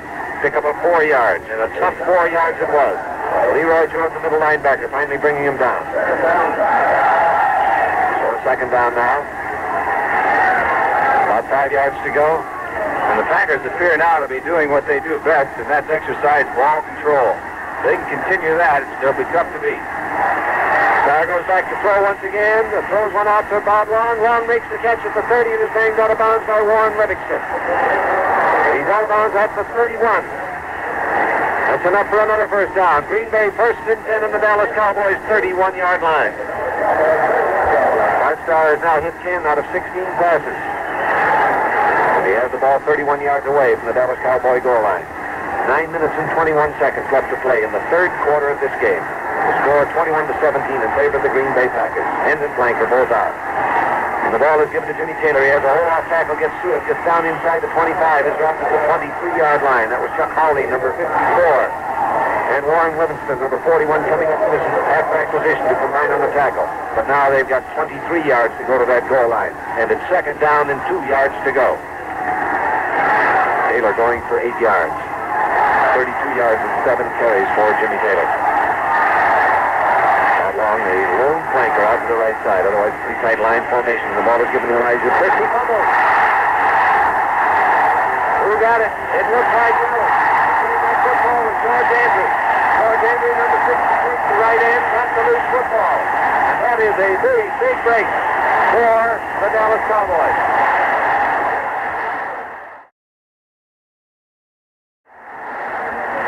He came out wide to the right. Bobby Hayes wide to the left side. Don Perkins becomes a slapback to the right. The ball is given over to Dan Reeves. He goes to the right side, squirms through, virtually no hole at all, but does squirm through and gets out to the 25-yard line.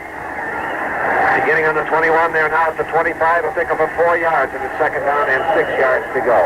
And they're calling for a timeout down on the field. Timeout is called on the field with the score, Green Bay 21, Dallas 17.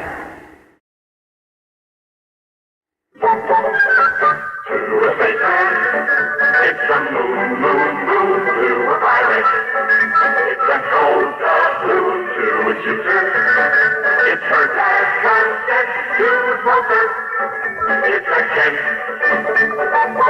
The lace of Kent. The lace of Kent. The lace of Kent.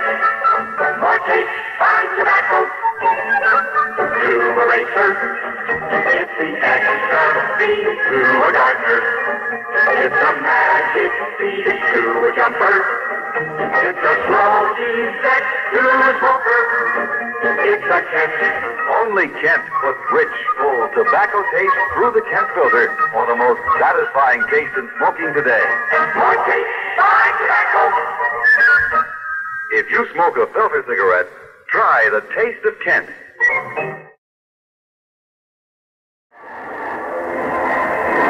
Ready to put the ball back in play. The ball is at the 25-yard line. It'll be second down and 6 yards to go for the Dallas Cowboys. blunted a Green Bay Packers drive with a recovered fumble on their own 21-yard line, now held on their own 25.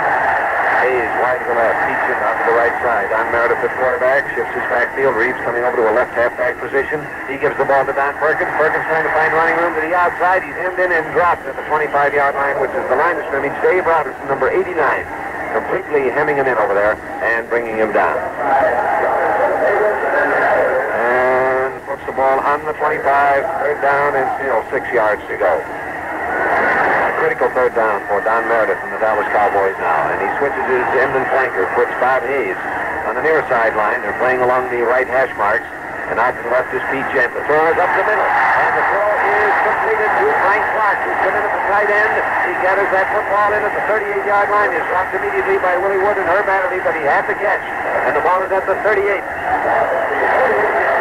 That's a first down for the Dallas Cowboys, and a big one. 9 completions out of 13 attempts for Don Meredith. Gent is coming out to the left side. Bob Hayes off to the right. Frank Clark playing the tight end is set to the left. Makes Gent a flanker. Slot back is sent over to the right side as Meredith throws on a little flare pattern that Bob Hayes looked away from. Pass was a shade low, coming in about knee-high, but he had his hands on the ball and started to look away to see which way he'd go, and it slithered out of his hands to fall incomplete. Second down now and 10 yards to go at the 38. Hayes head down, coming back into the huddle. Now they're setting the play. Out of the huddle, Gent coming out very wide to the left side. Hayes playing fairly tight to the right. Meredith on the draw, gets to Don Perkins. Big opening, he is through and down across the 50-yard line.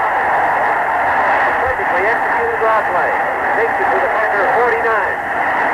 Tackle made by Willie Wood and Herb Adderley. That short pass to Hayes a few moments ago, anytime he runs a short pattern like that, you almost have to wonder if he's not setting up something deep. He likes to get that halfback. In that case, was Adderley over on the far side of the field, or Jeter on this side if he runs a short pattern here.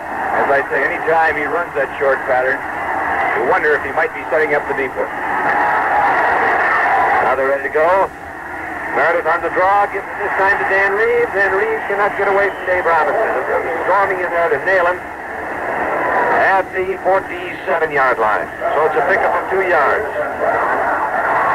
Second down and 8 yards to go. We have a little less than 6 minutes to play in the third quarter. The score is Green Bay 21, Dallas 17. That was the score at halftime, as neither team has been able to get across the goal line or put one through the upright here thus far in the second half. Wide to the left once again. He is out to the right side, put about 5 yards. He's on the near sideline as they're playing off the right-hand hash marks. There's a throw to Hayes again, and this one was too low. Coming in right at his shoe tops, he couldn't hold it. Pass incomplete, makes it 3rd and 8. And the officials are taking a timeout once again. 5 minutes and 26 seconds left to play. In the third quarter, timeout is called on the field with the score Green Bay 21, Dallas 17.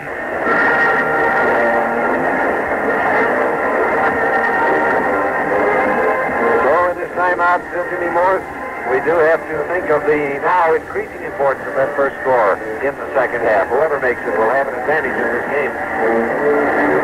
That's certainly true, Jack, and we're seeing action here in the second half directly opposite of that which we watched in the first half. Plenty of scoring in the first quarter of this football game. 2 touchdowns by both teams. Now here there's only 5 minutes and 26 seconds remaining in the third quarter, and neither team has been able to score thus far. So the defenses are tightening up just a little bit here in this football game. Both these teams use pretty much basic defenses. There isn't a great amount of blitzing being done by either one. They play quite standard defenses, and the adjustments defensively they make are gentle ones.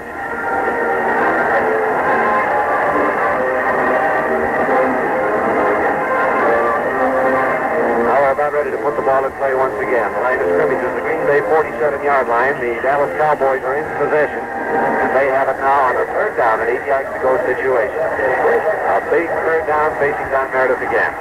And Meredith has yet to roll out in this situation, and I know he likes to, so let's see if he does it this time. Bob Hayes is set out now on the wide side of the field. He's got lots of running room to the left. Meredith goes back to throw, has the protection, arches the pass, takes it out there, complete. Dan Reeves making the catch, and forward progress rule stopped, I believe, at the 37-yard line of Green Bay, and that's enough for a first down. 38-yard line. Enough for a first down. Willie Wood making the tackle.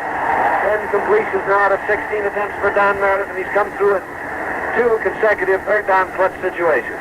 And talking about Reeves, not only is he an excellent rusher, he carried for 757 yards during his season, but he caught 41 passes for an additional 557. All set to go now as they're up over the ball. End and flanker out. Dan Reeves in motion to the right side. Meredith rolling out to the right, looking for someone to throw to. Can't find him. He's going to run. He's down the sidelines and out of bounds at the 26-yard line. Willie Wood over there to nudge him out of bounds. A pretty enthusiastic nudge, I might say. But the ball is at the 26, and that's enough for a first down. The Dallas Cowboys are rolling with Don Meredith taking that ball on a rollout. And with running room available down the right-hand sideline, he kept right on going. Now they're in their huddle. Here they come out of it now, moving up over the line of scrimmage. Pete Gent is set out to the right side. Bob Hayes to the left. The score in this ball game is Green Bay 21, Dallas 17. But Dallas is now 26 yards away from the Green Bay Packer goal line. Meredith on the draw play gives to Don Perkins, and he's hauled down immediately by Ron Kostelnik, who came storming through from the tackle position and got him before he could really get rolling. He picked up a yard. He's at the 25-yard line, and there's second down now and 9 yards to go for the Cowboys. The tempo of the game itself, Jack, seems to have slowed down. In the first half, they were popping out of that huddle and up to the line of scrimmage in a hurry. And the defense was always set in a hurry, and now it's just the opposite here in the second half. They're taking plenty of time. Dan Reeves has shifted over into a slot back position to the right side. Meredith back to throw. Sees his target, throws, and it is broken up by Willie Wood. Dan Reeves was shooting for the end zone and had a step on Ray Nipsey, the linebacker, who's trying to keep up with him, but Willie Wood came over to help out on the play and got there in the nick of time as he knifed in and batted the ball away from Dan Reeves in the end zone. We pause 10 seconds for station identification. This is the CBS Radio Network. This is WROW Music 590, Albany, New York. Ready to resume play now. Ball at the 25-yard line. Third down and 10. Don Meredith, who's passed successfully on 2 third down situations, now is facing another one. This time with 10 yards to go. Back to throw. He faked one, and it is low and outside. Intended over there for Pete Gent, the flanker back. Gent had to put on the brakes and try to dive back for that football. Couldn't get to it. Pass is incomplete, and Danny Villanueva trots out on the field. Jerry Rome comes out to hold, and they'll be trying a field goal. This one will be tried from about 32 yards away. The margin between these two teams is 4 points. A successful field goal here would reduce it to 1 point, but the Packers would still be in the lead. 32-yard field goal attempt by Danny Villanueva. And it is good. The kick is good. And so, the timeout on the field, the score is Green Bay 21, Dallas 20. Ever have a day when nothing's happening? A day when everything you do seems like, oh, so what? Come that day, and you want to get yourself on board. Here are 3 suggestions from Ford Motor Company. Better ideas guaranteed to snap you out of it. 1, get into a Mustang. Drive. Try honking the horn at every other Mustang you see. If that gets to be too much for you, get out off the beaten path. Just you and Mustang. It'll be the healthiest habit you ever took up.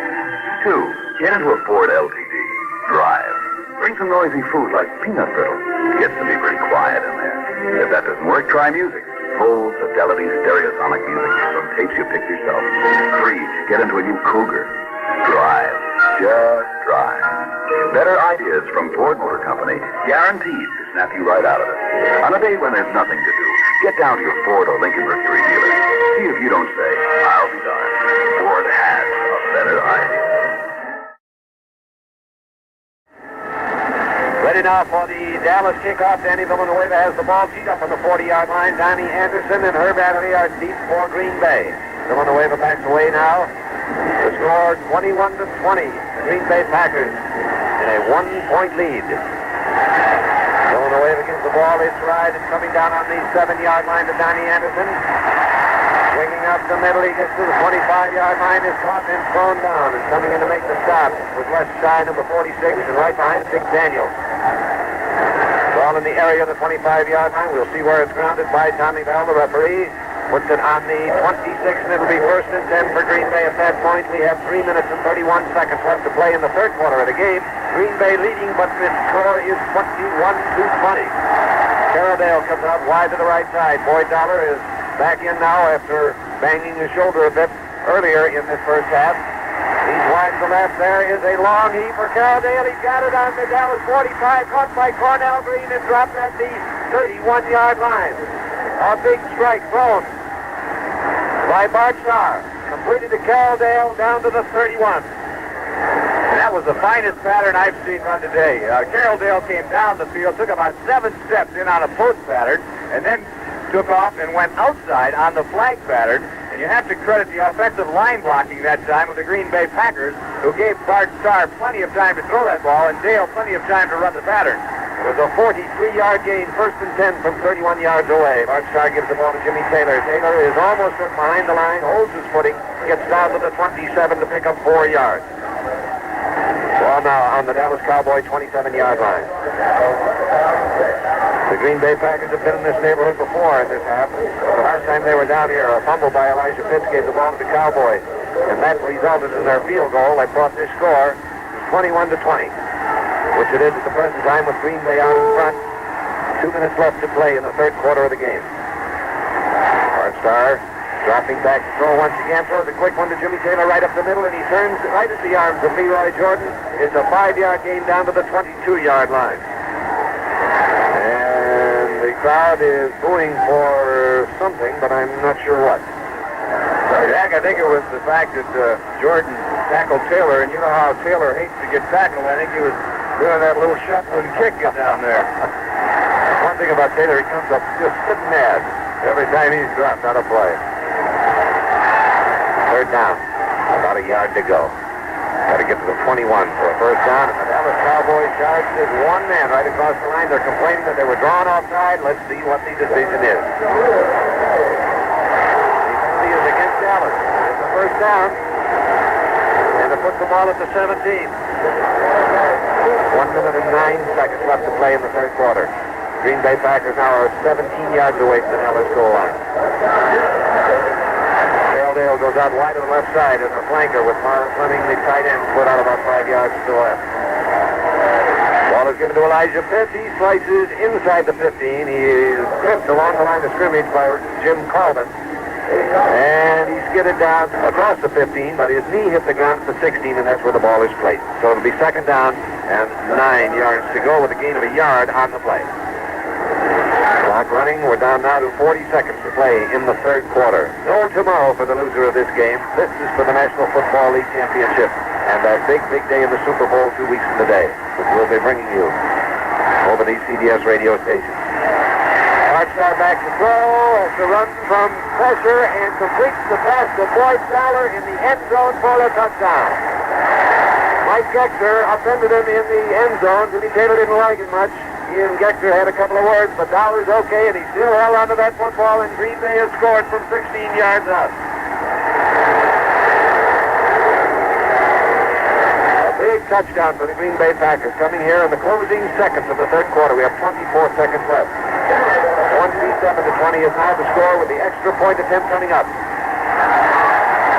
Don Chandler kicking, Bart Starr holding, and the kick is good. So it is 28-20 in favor of the Green Bay Packers over the Dallas Cowboys.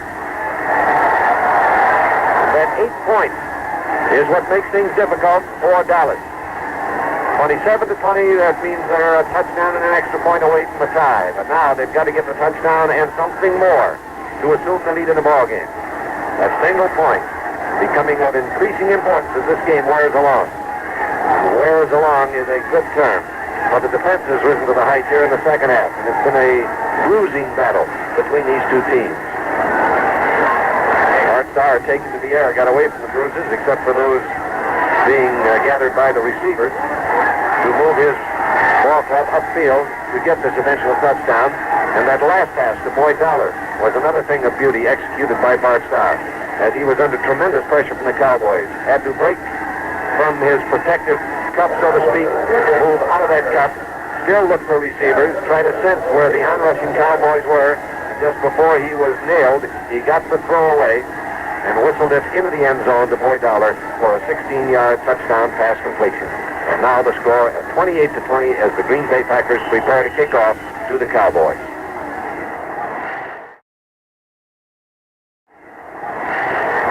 Chandler's kick is high. It's dropping right on the 5-yard line where it's taken by Mel Renfro. He's out to the 20. Slices through across the 25. Spins, can't quite get loose. He almost got his ankle loose from the grasp of the Packer defender, but he fell to the ground at the 35-yard line where it'll be first and 10. It was Tommy Crutcher, number 56, who had that death grip on his ankle from which he couldn't tear loose. First and 10 on the 35-yard line.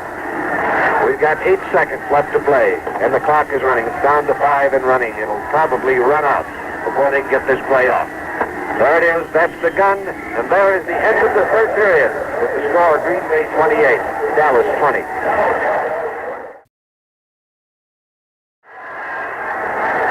So now we get to not a moment of truth, but 15 minutes of truth. The last quarter of this game.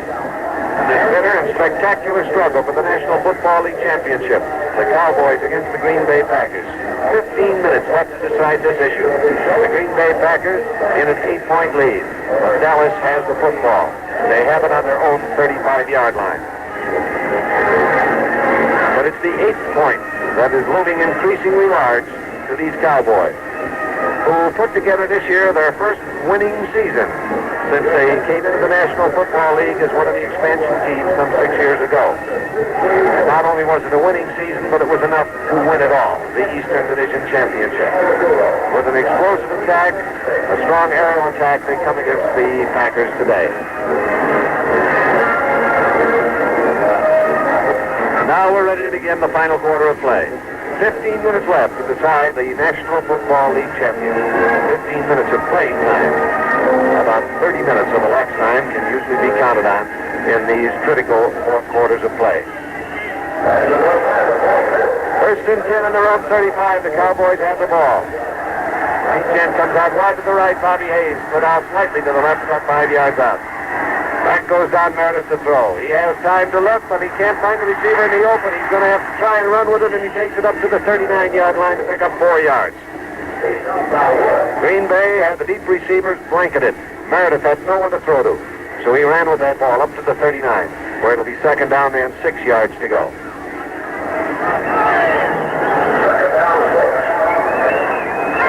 Don Meredith is now 10 for 18 in forward passing. Both these passes, Meredith and Bart Starr, have been doing a splendid job in the accuracy of their throws and the percentage of their completions here today. Now Meredith on the draw, gives to Don Perkins. Perkins fights his way across the 45 up to the 46. That's enough for a first down. Tackle made by Ron Koselnik for Green Bay, but not quick enough to stop the first down. Well, just across the 45, we'll call it that. First and 10 on the 45. Jack, the Green Bay Packers have been criticized during their championship years. People have said they haven't been able to throw the long pass, but really that's been the difference so far in this football game. Passes to Dale and Dollar. Dallas is ready to go. Dan Reeves is shifted out as a flanker back wide to the left side, and Meredith rolls out to the right. He pitches one to Pete Gent, and Pete Gent stared in disbelief as the ball hit him in the hands, and he dropped it. That was an odd little situation to look upon down there, Jim. He just looked at that football as it rolled on the ground as though he couldn't believe it was no longer in his grasp. He's called blue-fingered by his teammates, too, Jack. So it makes it second and 10 on the 45-yard line for the Dallas Cowboys. They really had Green Bay worrying about defensive pressure to Green Bay's right as they had both Bob Hayes and Dan Reeves set over there as receivers. Shooting Pete Jen back to the Packers' left. They almost had one, but then dropped it. They've only tried one deep pattern to Bob Hayes, and I can't believe that that'll be the only one they try during this game. Ready now to put the ball in play. It's Meredith rolling again. He's coming out to the right side. He pitches one out for Pete Jen, and this one was much too high. Sails over his head and out of bounds, incomplete, to make it third down and 10. So for Don Meredith, who has been exceptional in third down long yardage situations and coming through with the payoff pitch, has got to meet the test again. Ball on their own 45-yard line. Third down, 10 yards to go. 13 minutes and 37 seconds left to play in the game. Green Bay 28, Dallas 20. This is Jack Trees along with Jim Moore speaking to you from the Cotton Bowl in Dallas, Texas. as this National Football League championship is being decided here today. Now Pete Gent is wide to the right side once again. Bobby Hayes out to the left. They've got to pick up 10 yards and an inch or two more. And Reeves goes in motion out to the right. Meredith back to throw. He arches a long one for Frank Clark, and Clark can't get under it.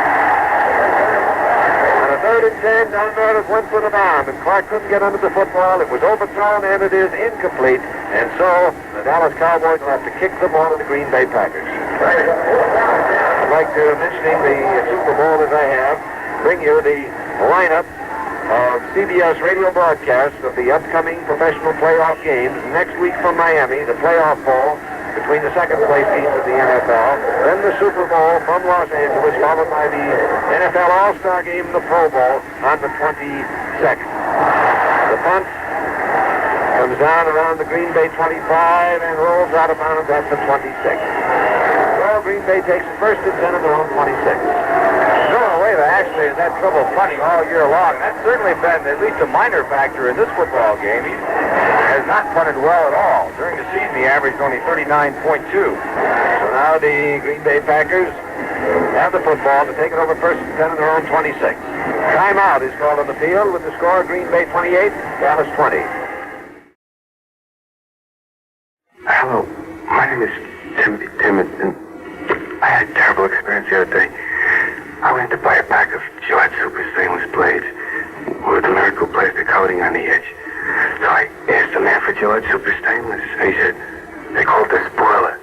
They said, a lot of money to call it the spoiler. Why don't you ask for the spoiler? Why do you come in here and ask for Gillette Super Stainless?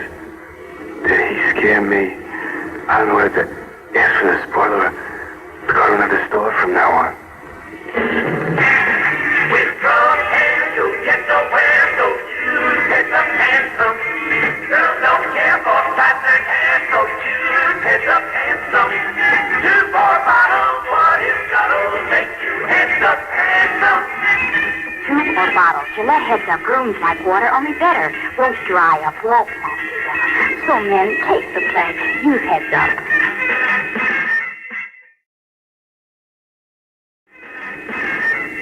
Now we're ready to resume play.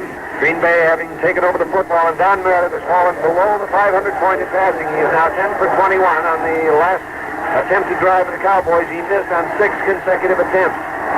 Carroll Dale goes out very wide to the right for Green Bay. They're on their own 26-yard line, 1st and 10. Bart Starr back to throw. Arches one up the middle of Boyd Dollar. It's complete. Warren Livingston comes in behind him to make the tackle, but not until he had gotten it out to the 49-yard line. A pickup of 23 yards on the play. And Boyd Dollar is slow to get up. They're calling timeout. This will be a timeout charged against Green Bay as they come out to minister to the needs of Boyd Dollar. So timeout is called on the field with the score Green Bay 28, Dallas 20. Boyd Dollar still striking hard through the air, coming through with a clutch one there that brought him out to the 49-yard line. They started on their own 26.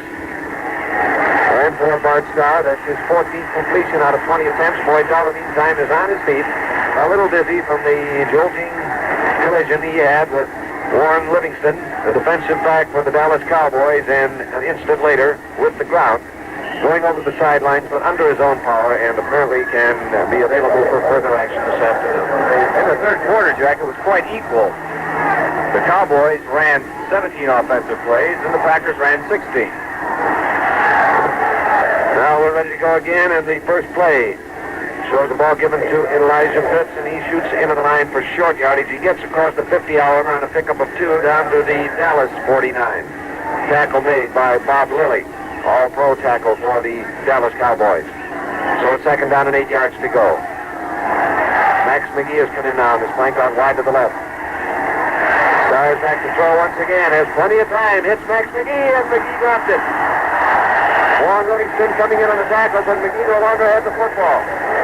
Oh, I know Max feels badly about that one. That one was a perfect pass. Hit him right in the belt buckle. So he and Pete Gent can exchange sympathies right after this game, as both now dropped one that, as the saying goes, should have had. That can happen, believe me, to the best of them. Ball back now at the 49-yard line, but it's 3rd down and 8. Green Bay's ball at the Dallas 49. McGee out to the right side this time. Carroll Dale coming out wide to the left. 3rd and 8 for Bart Starr, the quarterback for the Green Bay Packers. Back he goes to throw. He's in trouble. They got him in and pulled for a loss back around the 45-yard line. They were really in there. Willie Towns, Bob Lilly, Dave Edwards coming in for Dallas. The ruling is forward progress was stopped, or at least the initial contact was made at the Green Bay 46-yard line. So it runs them out of bounds. They'll have to punt. And for the Dallas Cowboys, that was a big, big defensive play. Another score by the Green Bay Packers could very well have put this game on ice. But now the lead remains at 8 points for Green Bay. Bob Hayes, Mel Renfro back to receive the kick from Don Chandler. He spirals a long one going deep. Hayes takes that ball and is going to try to run it out. There was an unbelievable mistake. And there is nothing else to call it. He went back and caught that ball in the end zone and tried to run it out with Packers coming down the field. And so the Dallas Cowboys have the ball on their own 1-yard line. And he simply allowed the ball to go into the end zone. It would have been a touchback and they'd have had it out on the 20. Now they start on their own 1. He actually caught that ball in the field of play because once the ball had crossed the vertical plane of the goal line, it would have been a touchback automatically. But his momentum carried him into the end zone, so he could have stayed there without it being a safety. Or better yet, never have caught the ball at all. Well, let's see if this is costly to the Dallas Cowboys. Don Perkins is trying to lessen the shock as he takes it out to the 6-yard line. Dave Robinson making the tackle for the Green Bay Packers. The Packers defense now trying to rise to the height and contain these Cowboys and keep them deep in their own territory. 11 minutes and 19 seconds left to play in this football game as we're in the fourth quarter with Green Bay in front 28-20. Meredith gives the ball to Don Perkins once again, and he's able this time to work his way out to just inside the 9-yard line. Pick up a 3. They've got to get to the 11-yard line for a first down. So it's third down and a shade more than 2 yards to go.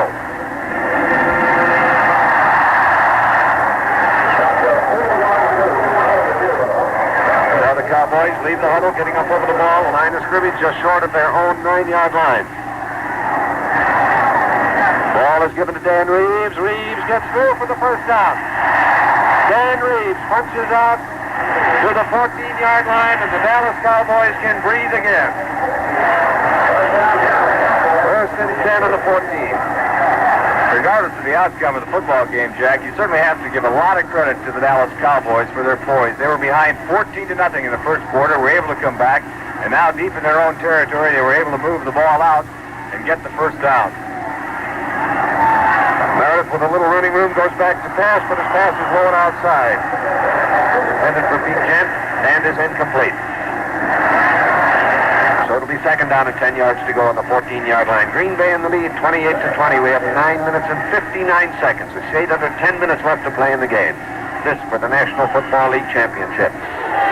Meredith rolling out to the right side. Sees his target, Pete Gent, but Herb Adderley comes through and breaks up the play. Adderley and Gent reached the football at the same time, and Herb Adderley knocked it away. Plenty of demonstration by Adderley why he is an all-pro halfback on the defensive squad. And that's 8 consecutive times Meredith has put the ball in the air without being able to complete on the forward pass. Packers await the arrival of the Cowboys out of their huddle. They break from it now, send Pete Gent out wide to the right, Hayes wide to the left. It's third and 10. Third down, 10 yards to go. Meredith is hit and thrown back at the 5-yard line.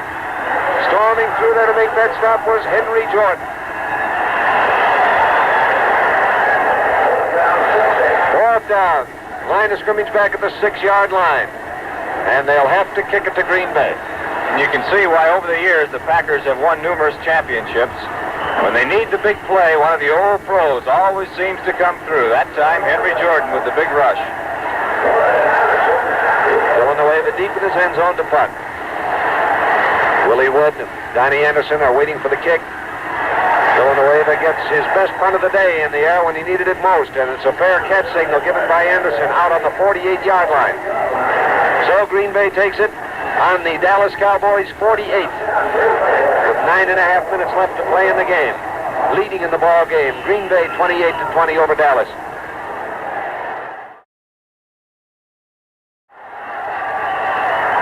Dale coming out wide to the left. A single flanker set out by the Green Bay Packers.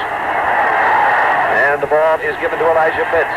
He is caught as he tries to move to the left on a deep flare. Dropped on the 50-yard line. The stopper in there put on by Jim Colvin, 77. Willie Towns, 71 into the play. Chuck Hawley, the left linebacker. Ball at the 50-yard line, a loss of 2. So it's second down and 12 now for the Green Bay Packers. Now they switch assignments, putting Carroll Dale out to the right side this time. He is their deep threat. Bart Starr dropping back to throw, and he is hit and thrown for a loss as he cannot get the ball away, and is dropped back at the 42-yard line. George Hendry came in to make that tackle. And I mentioned during the first half that this is one of the categories in which the Dallas Cowboys led the National Football League, and that is most times tackling the opposing passer. During the season, they dropped him 60 times. Ball placed down on the 43-yard line, third and 19. Clock running, a little better than 8 minutes left to play in the game. Max McGee out wide to the left, Carroll Dale wide to the right.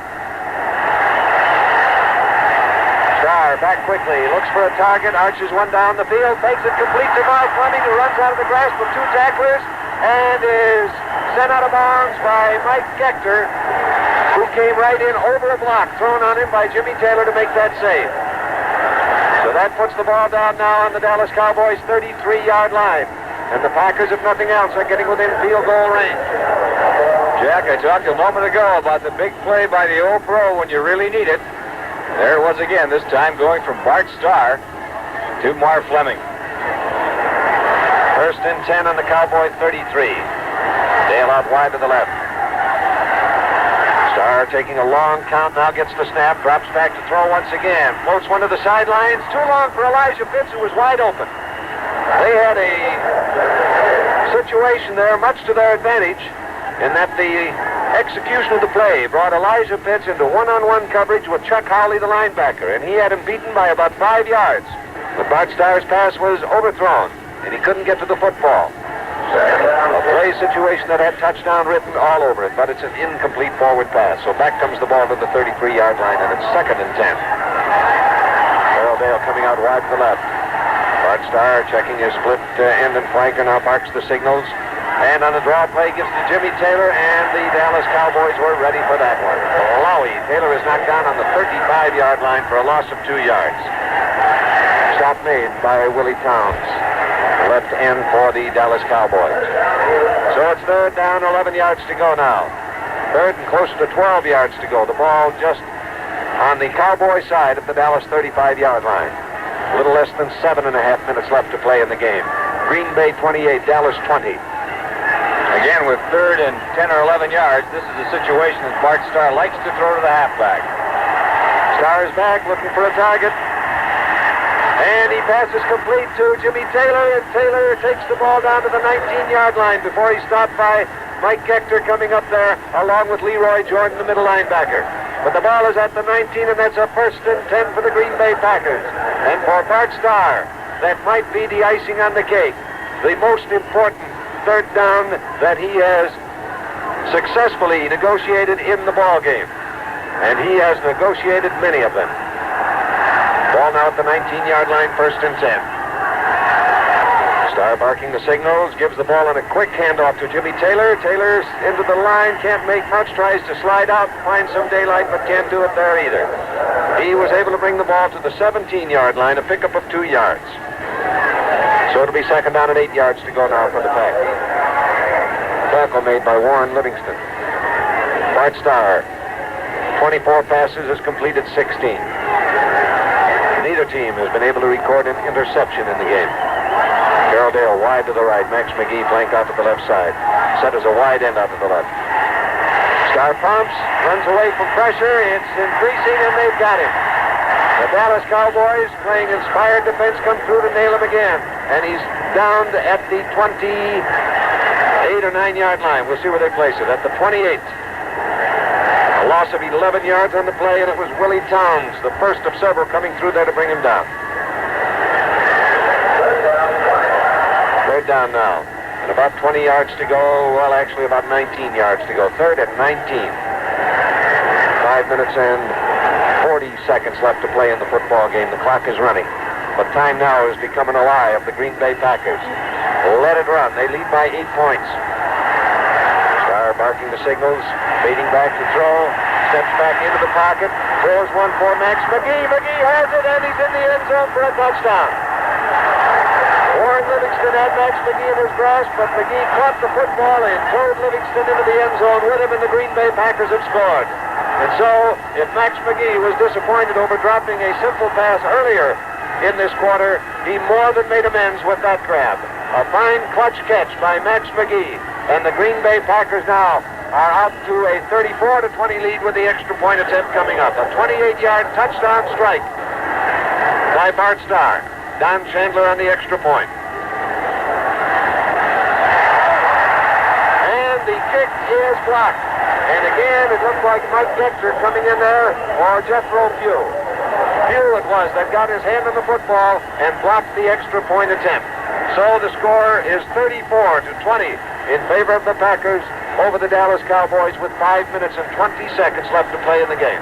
Jack, I might point out right here that the Green Bay Packers led the Dallas Cowboys by 14 points in the first period, but within 4 minutes, the Dallas Cowboys came back and scored 2 touchdowns. And now here we are in the fourth quarter with 5 minutes and 20 seconds remaining in this football game, and the Packers have an identical 14-point lead.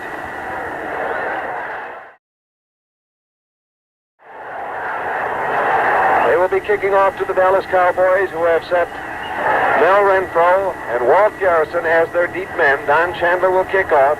Chandler at the moment is in a little discussion with Willie Wood prior to the kickoff. 14 points behind. 5 minutes and 20 seconds to do something about it. The Dallas Cowboys are literally pawing the turf down there, waiting for this kick to come their way. Dusk is settling over Dallas. Stadium lights are on. Chandler's ready to boot. There's the kick. Dropping down around the 5, it's taken by Renfro on the 4-yard line. Runs behind his blocking wall to the 20, to the 25, and is out of bounds as he gets to the 29-yard line. So it'll be 1st and 10 for the Dallas Cowboys on their own 29. 5 minutes and 10 seconds now left to do something about this 14-point deficit, but they have the tools with which to do it. It's been a long time since a pass completion for Don Meredith. He's overdue. 8 in a row have missed for him. So the law of averages ought to take effect just about now. The ball is at the 29-yard line, 1st and 10, and Meredith is dropping back to throw. Got to throw, and he throws a completion to the 35, pegged in there to Pettis Norman, who is out of bounds as he's tackled by Tom Brown, the safety. Out of bounds on the 37-yard line. Short of a first down, they've got to get to the 39, so it's 2nd down and 2, and this gives Meredith, in effect, a down to play with. If he has the confidence, he can make the first down on a 3rd and 2 situation. Buddy Dial has come in. And Buddy Dial moves out wide to the left. Bob Hayes is wide to the right. Don Meredith fakes the throw. He's going to run for the first down, and he gets across the 40 to the 42-yard line, and it's a 1st and 10 for the Dallas Cowboys. This is no time to worry about the possibility of a quarterback being injured by running. Meredith has been running this afternoon and running well, but there's no tomorrow for the Dallas Cowboys, who are at the present time 14 points behind. And Don Meredith runs for the first down, and it's at the 42 now, 1st and 10. Again, End and Flanker are out. Meredith going off a quick count, drops back quickly. Arches one out there for Buddy Dial, and it's overthrown. Dial was clear, but the pass was too long. Jeter was overcovering on the play, but Dial had him by about 3 yards over near the sidelines, and it's an incomplete forward pass to make it 2nd and 10 on the 42. And it's interesting to watch the passing philosophy of the opposing quarterbacks, Starr and Meredith. Meredith seems to be throwing to the sidelines most of the time, and Starr, just the opposite, seems to be throwing down the middle, and I might add with great success. 2nd and 10 now for the Cowboys on the 42. They're ready to go. Backfield shift. Now they're set. Meredith dropping back. And he shoots for the sidelines. Pegs one out there. And it is caught by Reeves and then dropped. There's a scramble for that loose football. Meredith got to it and knocked it out of bounds. Boy, there was a save by Don Meredith. The pass was complete. Then when he was hit, he fumbled the ball, and as it bounded around, Don Meredith raced over there like a 9-second man and got to the ball, couldn't hold it, but didn't particularly care about that. He just wanted to belt it out of bounds to maintain possession for the Dallas Cowboys. It puts the ball back on the 31-yard line, but they've still got it. So it is now 3rd down and 20 yards to go. And this easily the biggest 3rd down of the game for Don Meredith. He's got to keep in possession of this football and keep the Cowboys rolling. Dan Reeves goes in motion out to the right side. Meredith lets go with a long heave to Frank Clark. He's got this one, and he could go. He's all the way. A touchdown for the Cowboys.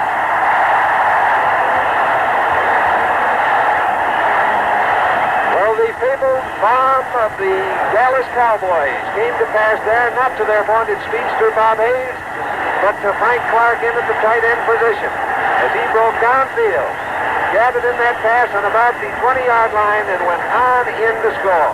A long heave and a 69-yard touchdown throw by Don Meredith. Now the try for the extra point by Denny Villanueva and a big extra point. They are 14 points behind. Villanueva's kick is true. Kick is good. The score, 34-21. Or excuse me, 34-27. 34-27 with 4 minutes and 9 seconds left to play. Well, now, Jim, what do you think of the possibilities of an onside kick attempt? Well, I think it's a definite possibility. And, Jack, I mentioned just a few moments ago that in the first quarter, the Cowboys scored 2 touchdowns in less than 4 minutes. And they certainly could do the same thing and are capable of doing the same thing right here. Well, the Green Bay Packers are anticipating the onside kick attempt. They've got nothing but ends and backs up in the first wall of receivers, just at the 10-yard restraining area, just short of their own 50-yard line. But they've got men up there who can catch and handle the football. They're not putting the big linemen up there now.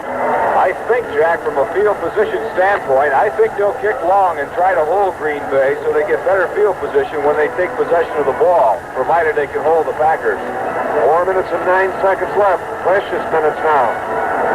Cowboys trailing by 7 points. 34-27. Danny Villanueva back to do the kicking. Green Bay drawn up very tightly, expecting them to try to roll that ball the required 10-yard distance and recover it for themselves.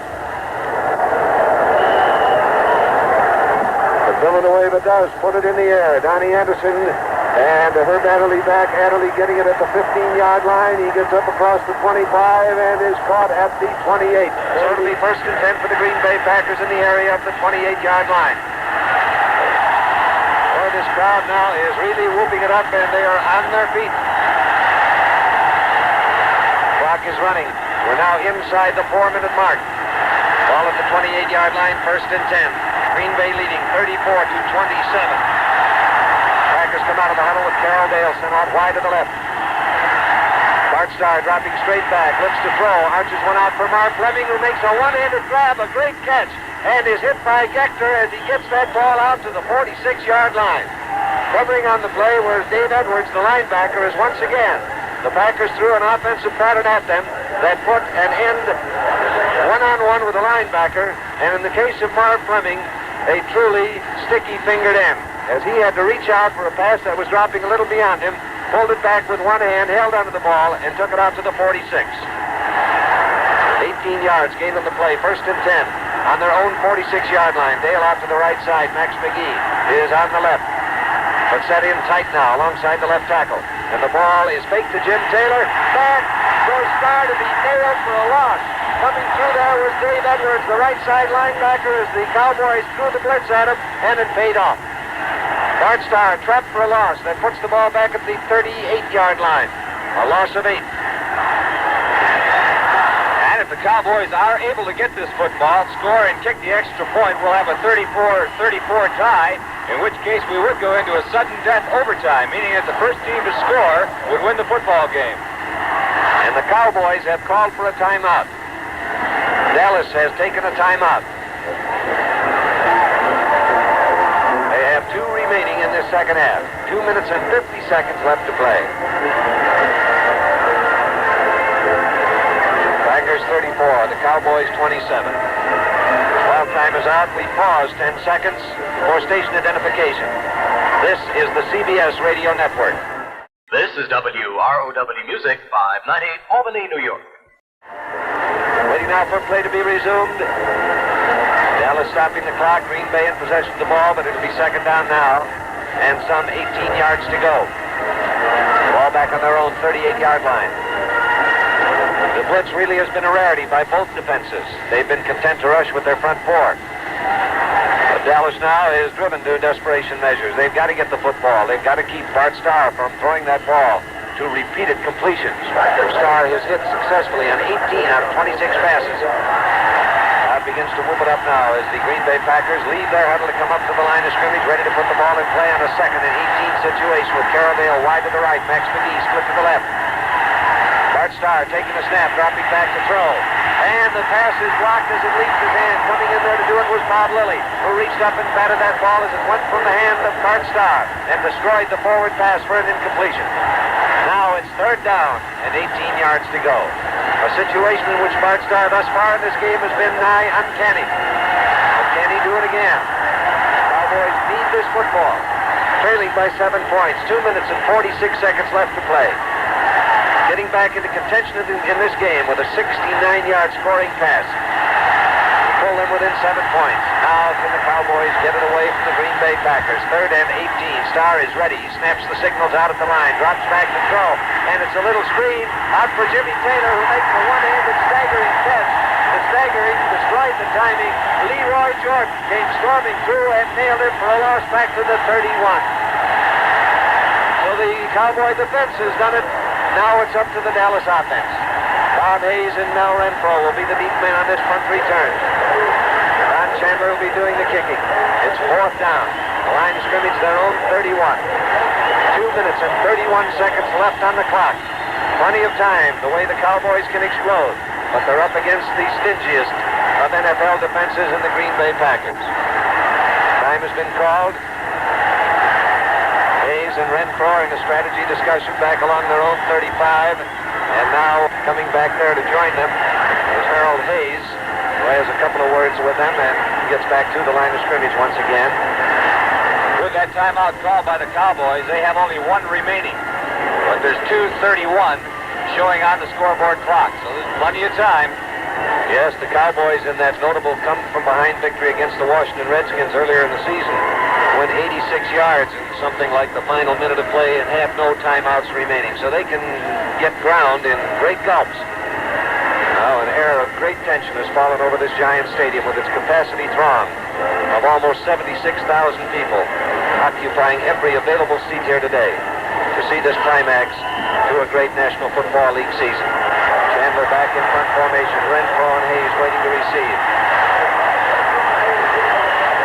There's the snap. Kick is on its way. Going off the side of Chandler's foot and out of bounds much earlier than Don Chandler wanted. The Dallas Cowboys will get this ball on the Green Bay 48-yard line.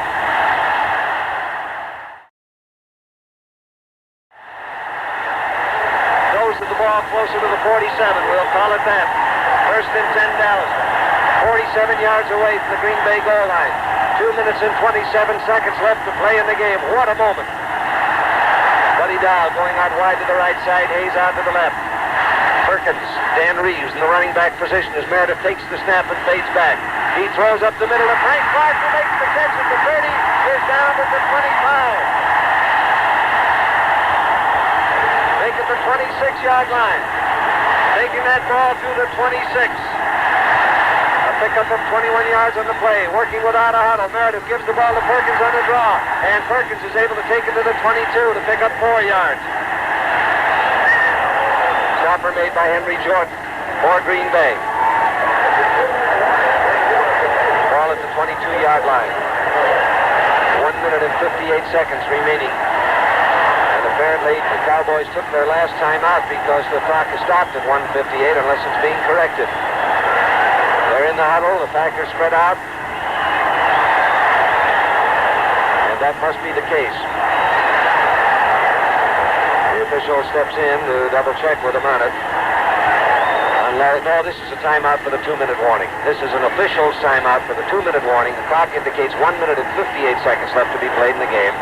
Tommy Bell, the referee, comes to both benches. Let them know the situation on the watch. The crowd begins to pick up a go-go chant. The line of scrimmage is on the Green Bay 22. The Cowboys have it. Second down. And about 7 yards to go. Second and about 7. Down at the 22-yard line. Green Bay leading by 7 points. If the Dallas Cowboys can put across a touchdown here and add the extra point, this game will quite likely go into sudden death overtime. Curtis Norman comes in from the sidelines, but just with a message. Now he comes back to the bench. Frank Clark is in at the tight end position, and he has made 2 spectacular grabs, including that 69-yard touchdown pass that put the Cowboys into the ball game just 7 points behind. Less than 2 minutes to play. Dial wide to the right. Frank Clark, the tight end, set on the right side. Bob Hayes out to the left. Dan Reeves goes in motion to the right as Meredith drops back to throw. Makes the bag, and it is in the end zone as a penalty flag goes down incomplete. Let's see if that's an interference call against the Packers. I believe it is. Frank Clark in the end zone, couldn't get to the football. A penalty flag flew down right behind him, and it is interference. It gives to the Dallas Cowboys a first down on the 2-yard line. This stadium is bedlam here in Dallas. These Cowboy fans are going wild as the Cowboys now are 2 yards away from the Packer goal line and 7 points behind in the game with 1:52 remaining. Dallas comes out of the huddle, sending Pete Gent out to the right side. He's a single flanker. Don Meredith asks for quiet, and of course he gets it. Signals are barked. Meredith gives that ball to Dan Reeves, and Reeves is met by that determined Packer defense, and he cannot get over the goal line. He is hit and thrown back. May have picked up a few inches on the attempt. Ball now is edged to the 1-yard line or near it. It's about 1.5 yards to go for a touchdown. Clock is running. 1 minute and 37 seconds left to play in the game. Green Bay 34, Dallas 27. Now they move up to the ball with Pete Gent, the single flanker, out to the right side. Frank Clark, a tight end to the left. Curtis Norman has come in to be a tight end to the right to give him that added blocking help. And Don Meredith trying to circle, throws, dropped in the end zone by Curtis Norman, but a penalty flag was down. A penalty flag was down. And it looks like the penalty is going to be against the Cowboys. Jim Bokey at left tackle came up off his 3-point stance. It'll be illegal procedure. Now then, do the Green Bay Packers want to accept that penalty and move the ball back 5 yards and give them another down, or take the down and decline the penalty? They're taking the yardage. They put that ball out just beyond the 6-yard line, so it's still second down, goal to go, but from 6 yards away. 5 yards against the Dallas Cowboys. 1 minute and 18 seconds left to play in the game. 34-27. Dallas in front by that now precarious margin of 7 points. Don Meredith looks over the Packer defense massed in their goal line stand. He fakes to Perkins, drops back, throws a screen to Dan Reeves, and Dan Reeves dropped the football. It's incomplete. So that'll make it 3rd and goal to go from 6 yards out. Oh, Jim, these Cowboys must be as tense can be. Jack, I don't think they can be any more tense than I am up here in the booth. What a football game. Buddy Dial has just come back to the game, replacing Pete Gent. So they're going to get some wide set receivers as Frank Clark comes off. Curtis Norman stays in. They're playing with the 1 tight end. They have been using 2 in there to get better blocking on pass protection. And now Bob Hayes goes out wide to the left. Buddy Dial goes out wide to the right. This is it. This is 3rd and 6. Now Meredith is ready to go. Takes the snap from center. Fades back looking for a target. Throws for the end zone. Is short of the end zone. Curtis Norman makes the catch, but he's on the 2-yard line. The pass is complete. But it's on the 2, and it'll be 4th and 2 for the Dallas Cowboys. Covering over there on the play was Tom Brown, number 40. Clock is running. We're now within the final minute. We're down to 50 seconds to play. 5-0, and the clock is going. 4th down and 2. 4th and 2 for the Dallas Cowboys. Here they come. Buddy Dial going out wide to the left. Bob Hayes playing tight to the right side. Meredith taking the pass. Rolling out to the right. Being chased. He throws for the end zone. It is intercepted in the end zone by Tom Brown. And the Green Bay Packers have made the stand they had to make. Brought down pass, intercepted in the end zone for a touchback. Green Bay, with 28 seconds to use up, have now all but won the National Football League championship in a moment of heartbreak for Dallas, a moment of supreme triumph for Green Bay. Fourth down on the 2-yard line. The Green Bay Packers shot Herb Adderley, defensive back, in on the pass rush, and he closed in on Meredith and forced him to hurry the throw. And Meredith actually throwing in desperation as Adderley was lowering the boom on him with a tackle, threw it wildly into the end zone, and Tom Brown ended the threat by picking it off.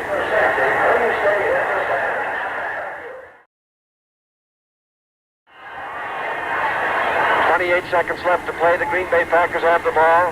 Dallas will be making every desperation effort to get it. But this may very well be a situation of not even risking a handoff. Bart Starr to just drop on him. We'll see. That's exactly what's happening. Just dropping to the ground. They pile up around him. Clock is running now. 20 seconds left. And the Dallas Cowboys take their last timeout.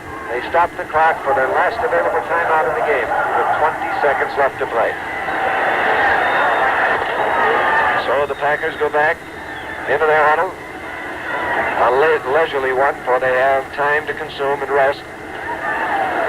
And perhaps even now to start thinking ahead to 2 weeks from today against the Kansas City Chiefs in the first championship playoff between the two winners of the two leagues of professional football in America, the major leagues of the American and National.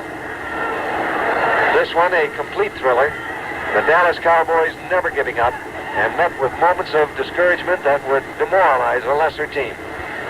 They have kept fighting back and carried the fight all the way to the Green Bay 2-yard line before, in these closing seconds, a superb Green Bay defense put pressure on Meredith that forced him into a hasty and more or less wild throw that found the arms of Tom Brown for the critical interception and the only interception of the game.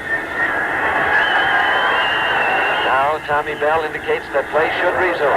20 seconds left to play. For the Green Bay Packers, this will be the last play of the game. For from this point on, they can let the clock amble its way out of the final 20 seconds. And Bart Starr just drops on the football once again. So now the clock is running down, 15 seconds. The crowd begins to take up the chant. That is a small segment of it, those representing the Green Bay Packers. Down now to 5 seconds left to play. The players from both teams are leaving the bench. There's the gun. There's the end of the game. Green Bay 34, Cowboys 27. We'll be back with a wrap-up in just a moment.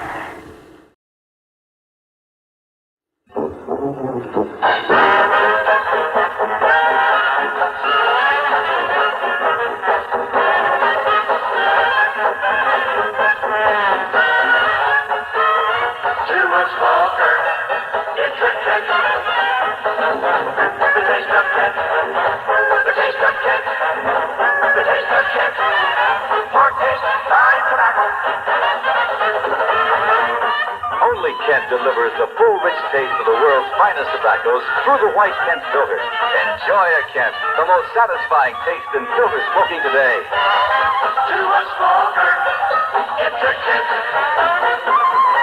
The taste of Kent. The taste of Kent. The taste of Kent. For taste, fine tobacco.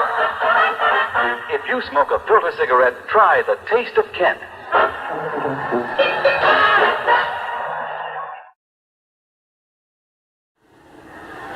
An almost cemetery-like hush has fallen over this giant cotton bowl as these Cowboy fans seem almost unwilling to believe that what happened really did. The Cowboys, in one of the most valiant efforts my eyes have ever seen, taking that ball down to just 2 yards away from the Packer goal line, and then Green Bay rising to defensive heights when they needed it most. Fourth down, 2 yards to go from the touchdown that would have tied up this ball game. They rose to the occasion with the pass interception in the end zone by Tom Brown that stopped it all and left the final result of this ball game 34-27. Green Bay, the 1966 National Football League champion. And here to look back on this tremendous, exciting game is Jimmy Morse. Jim?